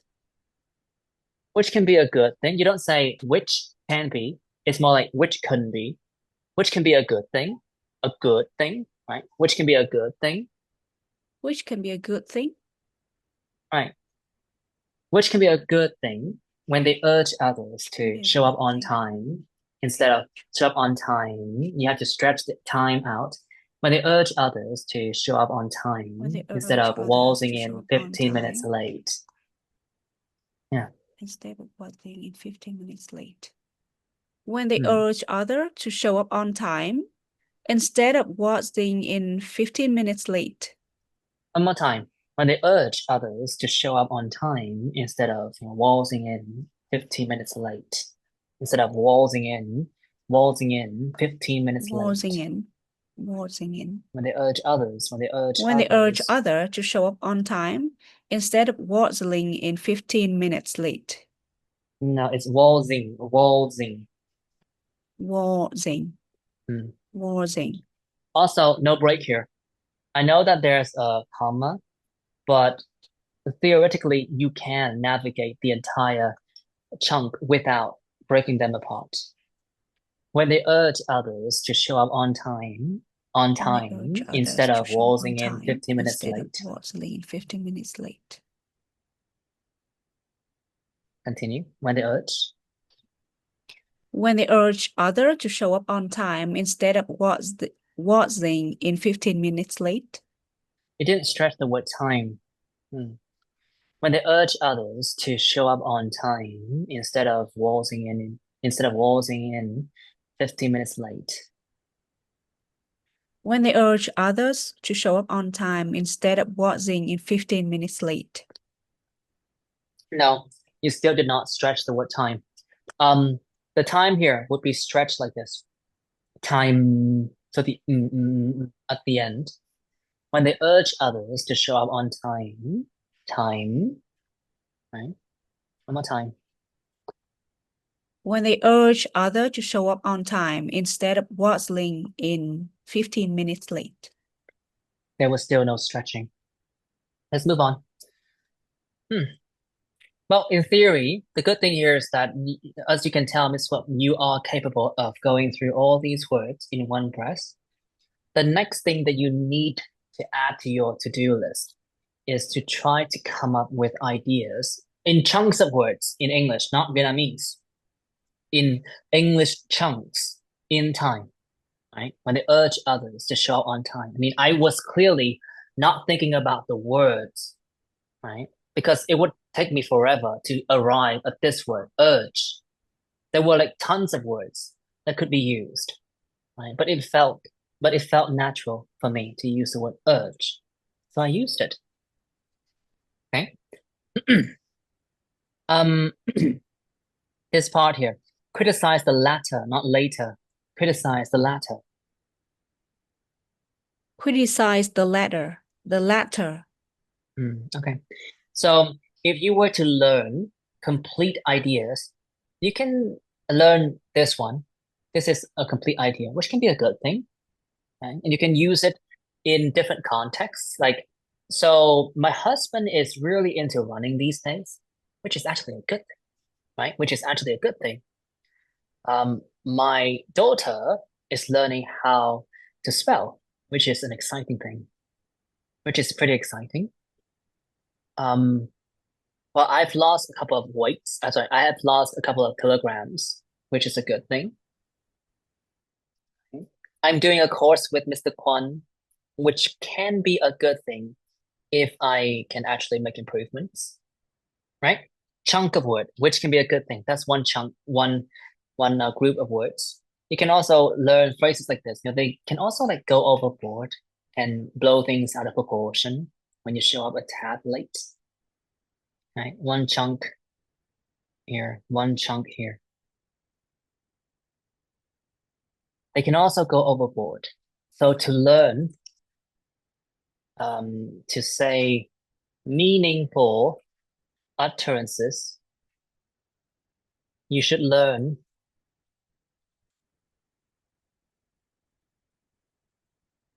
typical idioms phrasal verbs, collocations. I'm pretty sure that you're all aware of this.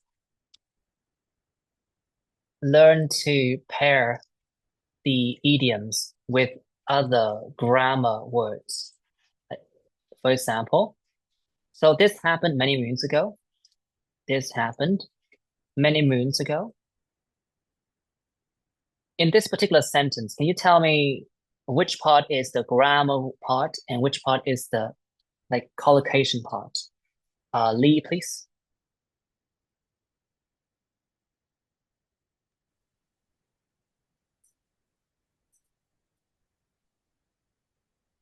This happened many moons ago. So which is the grammar part? Which is the idiom collocation part? Many moons ago. Is the idiom. And this happened?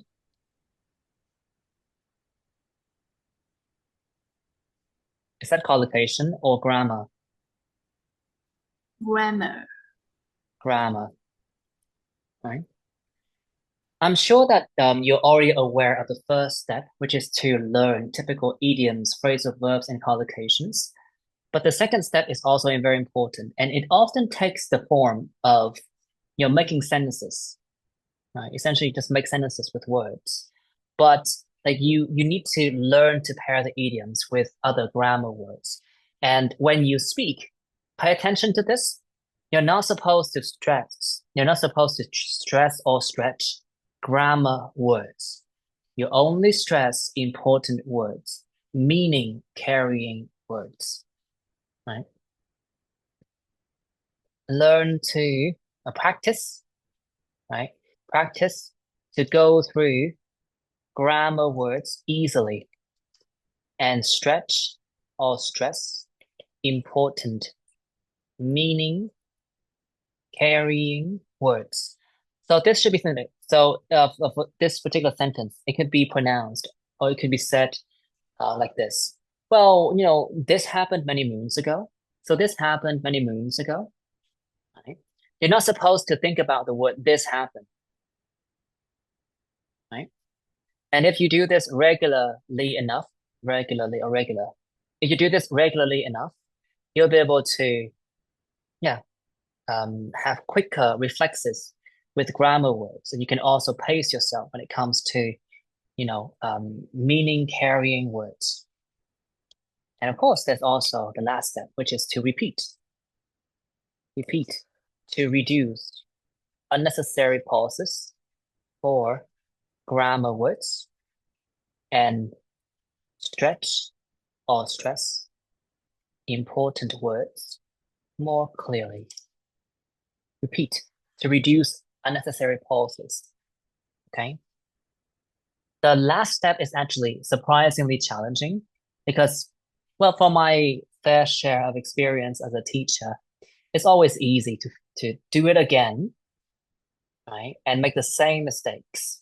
I don't think that a lot of you can actually improve right away. Like the other day, I did a training with Lee, for example.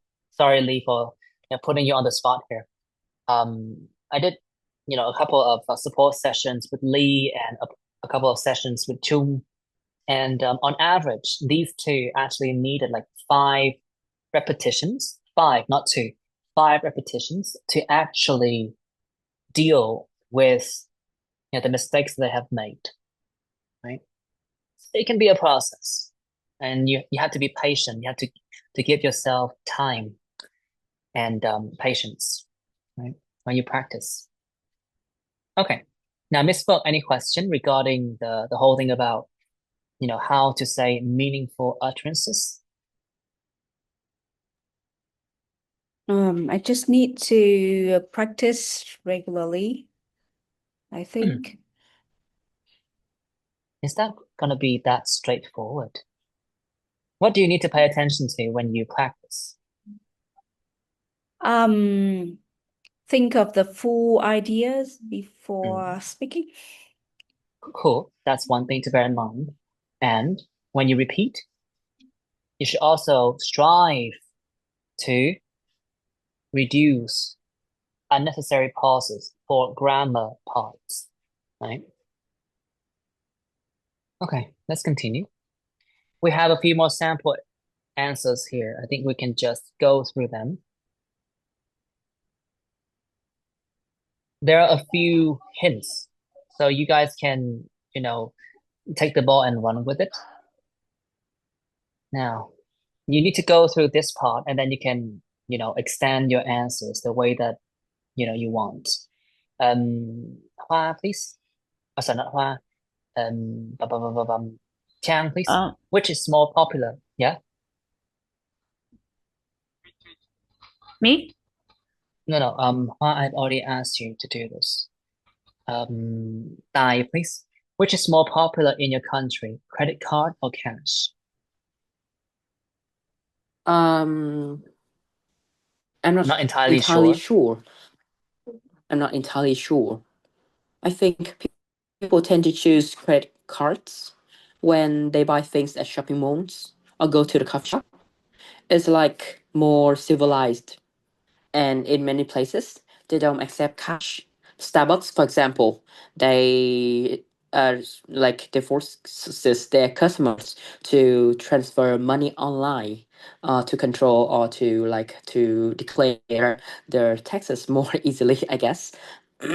So that is also the same in a lot of restaurants or places. Thank you. I'd like you to do it However, again.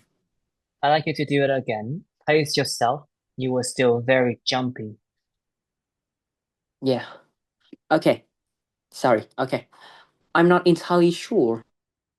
I think people tend to use credit cards when they buy things at shopping malls or go to a coffee shop. It's like more civilized. And in many places, they don't accept cash. Starbucks, for instance, they force customer to transfer money online, in order to declare tax more easily, I guess. However, and that is also the same in a lot of restaurants or shops. Thank you. And then in some Do you want places, to, okay. thank you. Do you want to use however, or that is the same? No, definitely not. No. So just that's the same thing happens in many other coffee shops. That's the point that you want to follow with, right? Yes. I'd like you to do it again and make sure you don't miss the mark this time around. Third try. Which is more important? Which is more Okay. popular in your country? I'm not entirely sure. I think people tend to use credit cards when they buy things at shopping malls or go to a coffee shop. It's like more civilized, and in many places, they don't accept cash. Starbucks, for instance, forces customers to transfer money online in order to declare taxes more easily, I guess. And that is the same in other restaurants and coffee shops. Done. Right. So repetition, as you can see, does constitute a bit of not exactly like mindless repetition. You just have to aim for higher accuracy. Like you cannot accept the presence of the word however there, right? Because it's gonna mess everything up. So when you repeat, make sure that you remove the mistakes that you know should not be there. And oftentimes that's the part that requires a lot of discipline. You cannot settle for less. Okay, let's go to the full answer. Nyung, please. Which is more popular in your country, credit card or cash? I need to read the whole answer, right? Yeah. Okay. I'm not entirely sure. I think people tend to use credit cards when they buy things at shopping malls or go to a coffee shop. It's like more civilized and in many Civilized. No. Civilized. civilized. Okay. Yes. And in many places, they don't accept cash.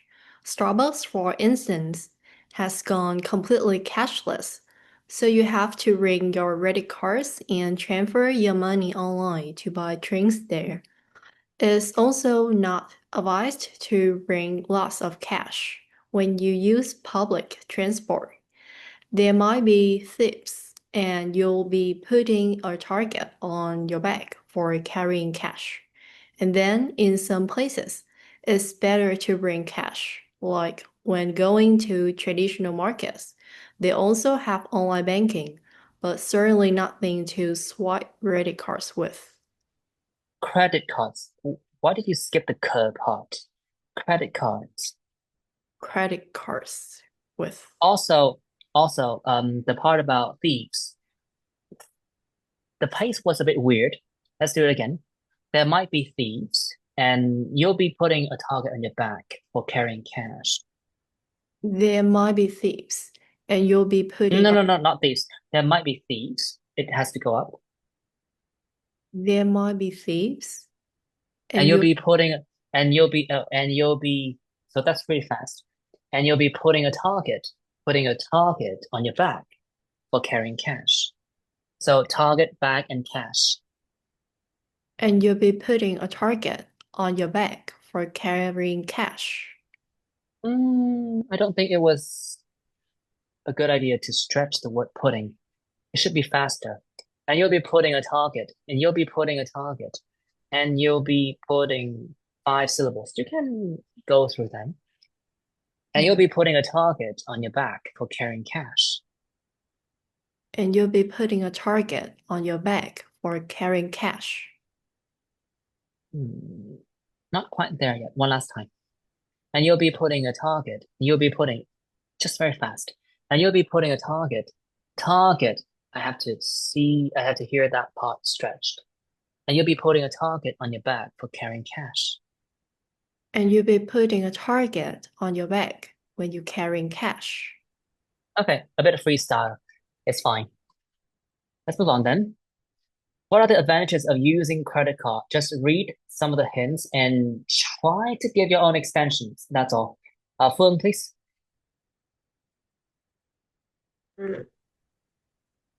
Oh, what do you need me to do? Read the hints and then read the words given to you, and then after this part, you can add your own answers, your own ideas. Well, let me think. I don't even have a credit card. I only have a debit card. So I think when you use credit cards, it helps to build up your credit score. In the future, you can. I have no knowledge in this field. Sorry. Oh, all right, sure. Lee, please. Or maybe Phương, you can just cover the entire thing, and then Lee, you can take your breath for other answers. Come on. In the future, you can borrow money from the bank to pay for expensive transactions, like when you buy a car. Obtaining mortgage to buy a house or an apartment would also require a high credit score. I've also heard that you should lose your credit cards. The bank. No. I've also heard that should you lose, that's a conditional. Okay. I've also heard that should you lose your credit cards, the bank will take immediate action to freeze the account. Since it's their money. But if you lose the debit card. No rhythm. Phương, you were reading like a thief on a run. Too fast. I don't need that from you. I know you can do that. You need to make an effort to stretch and focus on important words. There was no stretch whatsoever. The last part. I've also heard try harder. I've also heard that should you lose your credit cards. Should you lose your credit cards, the bank will take immediate action to freeze the account, since it's their money. Hold on, stop here. If you lose it. Stop here. This part, since it's their money. Since it's their, you need to stretch it. Since it's their money. Since it's their money. But if you lose your debit card. But if you lose your debit card, they tend to be more sluggish. Since it's your money. Since it's your money, that's lost, not theirs. Good. That's what I want to hear. Although I think you can still do a bit better. But it was way too fast. Anyway. let's continue. Lee, please. So how about the disadvantages? If you can freestyle, just freestyle. Well, I imagine that. Well, I imagine that I the imagine. Well, I imagine that the greatest issue is that people can get careless with their spending. I mean, Not I mean. I mean, I mean,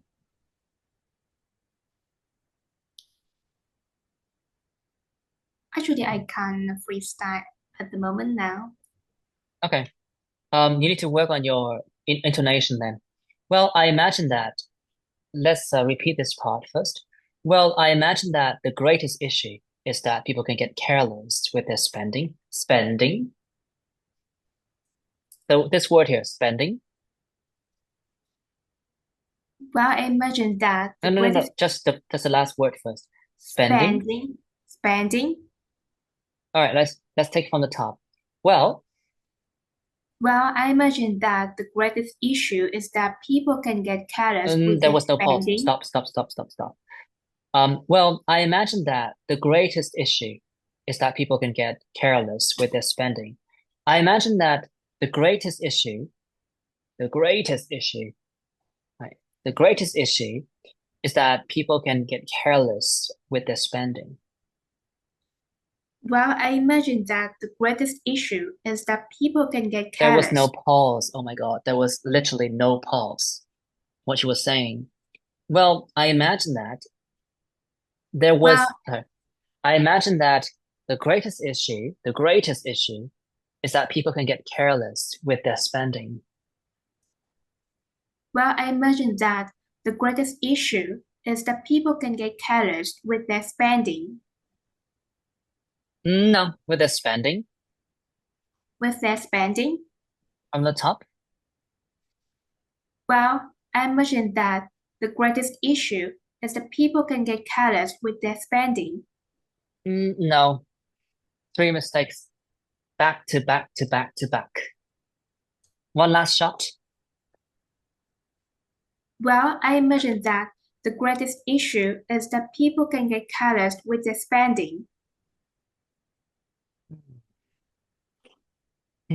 No, Lee, no.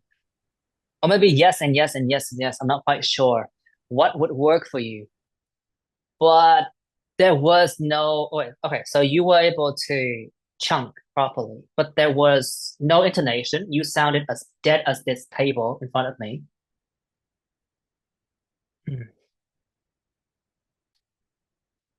Let's do it again. Well, I imagine that the greatest issue, you don't stretch the word issue, is the greatest. I imagine that the greatest issue is that people can get careless with their spending. Well, I imagine that the greatest issue is that Done. people can get. No. Not issue, greatest. You have to stretch the word straight greatest. I imagine that the greatest issue, the greatest, whatever you do, don't stretch the word issue, just greatest. Well, I imagine that the greatest issue is that people can get careless with their spending. Not spending, with their spending.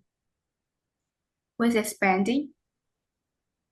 Apparently, you can imitate, but the moment you deal with the full sentence, like all intonation flies out the window. All right, let's move on then. I mean,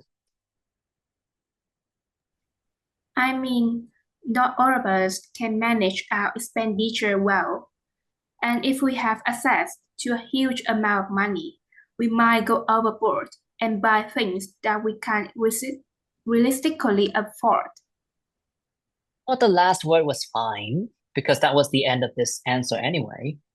But you desperately need to work on your intonation. It was dead. Work a bit harder, that's all. And also pay attention to my notes here. Let's continue with the last question. Chung, do you think that people will buy things on the internet more often? I suppose that might happen, There are many shopping platforms like Shopee and Lazada. Although I feel like Lazada has already disappeared. Anyway, these shopping sites allow allow people um to shop more conveniently and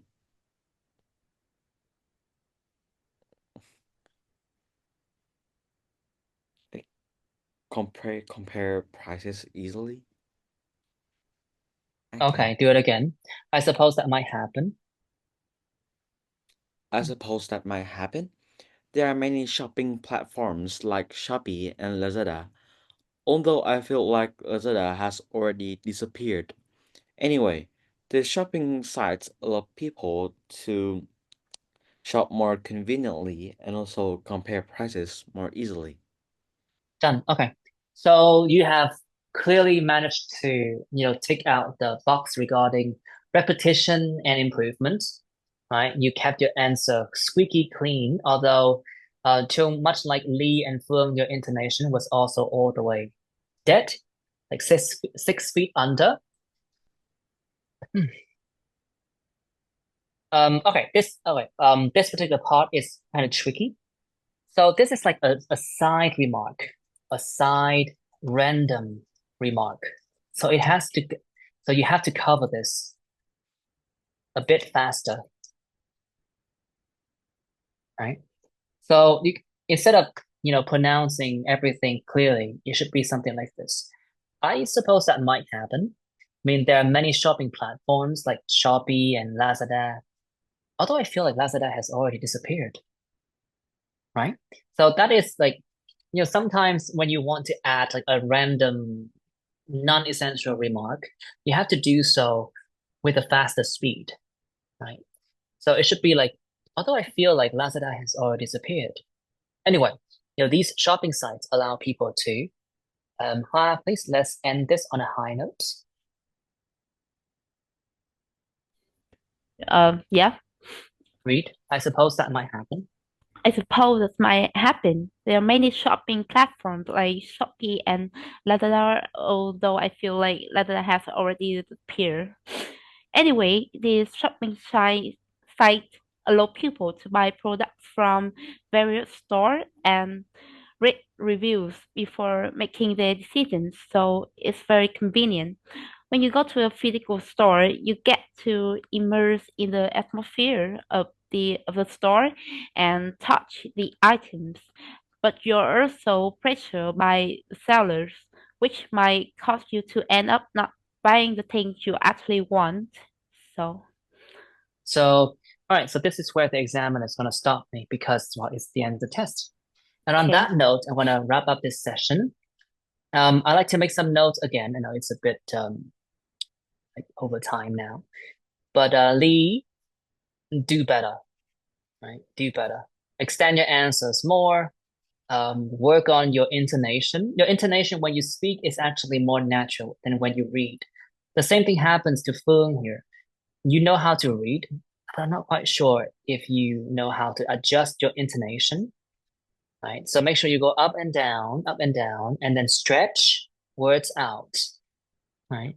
For Tài, I also would recommend you actually Tài, Linh Phương Tài, Linh Phương Tài, Trung, and Hoa. All of you need to work on your rhythm. You need to stretch the words out. But you need to work on that skill for different reasons. Like Lee, all of your words are pronounced equally clearly, which means there's no focus, which means there will be a problem in terms of comprehension. Phương, you tend to go too fast. That's not a strength at all. That's a problem. And you need to adjust your pronunciation so that you can manage your speed. Tài, you were very jumpy. Not a problem for now, but definitely need to stretch the words out so that you can give a better impression of your fluency. The same thing happens to Chung here. You tend to navigate your answers way too fast, couldn't make sense of what you're saying. Work on that. Or you might want to work on that test again. For Hua, same issue. All of your words are kind of like, just blended together. So it's always really hard for me to understand what you're saying. So you need to stretch some of the words out like I'm doing. For Miss Foot, think about speaking in chunks of words, starting with collocations, which is something you have already managed to do. You need to make better connections when you incorporate grammar elements.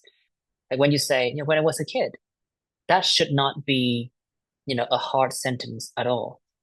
Or when you say, well, if you want to meet up with people who are not that punctual, right?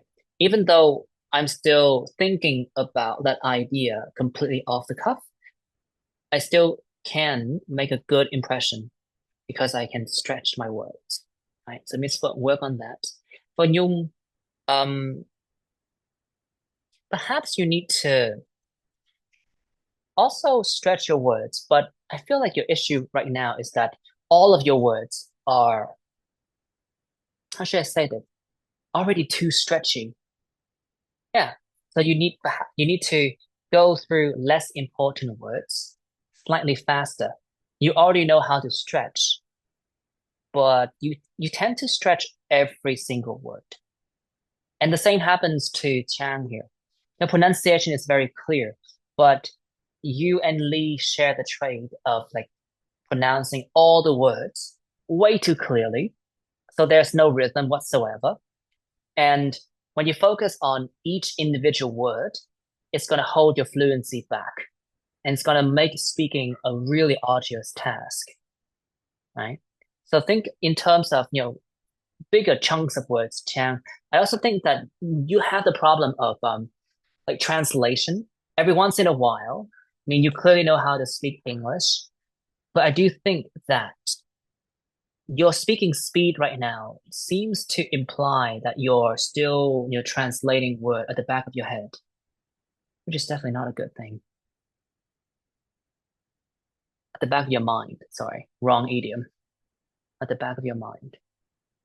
So try to think in, large chunks of words.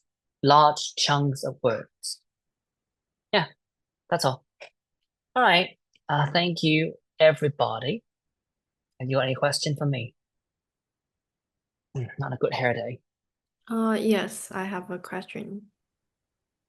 If no one else has any question, you can just leave. Those with questions can stay. Yes, I have a question. Like, Sure. Hold on, let me stop the recording.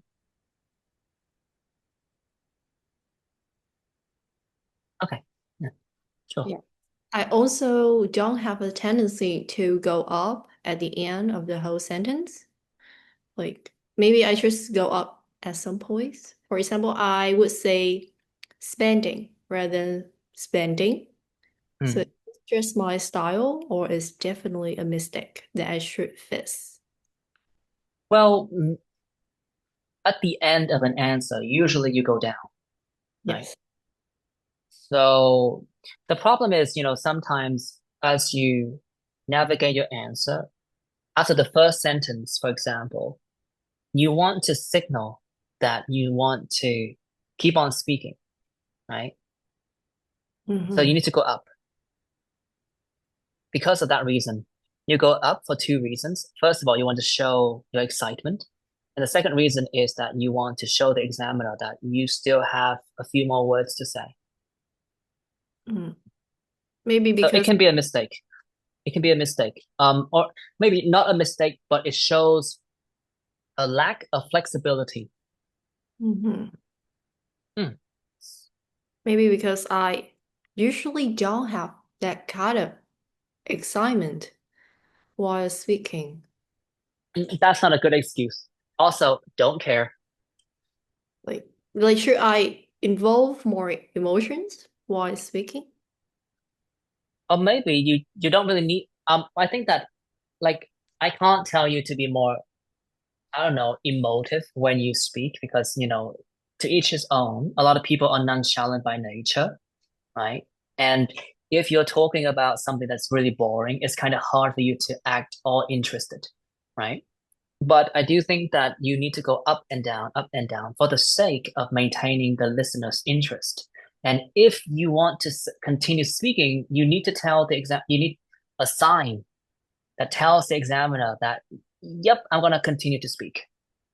And that's the only way to do that is to go up. Okay. So we just should go down at the end of the whole answer. Yeah, or at the end of very long idea that you don't want to expand on anymore.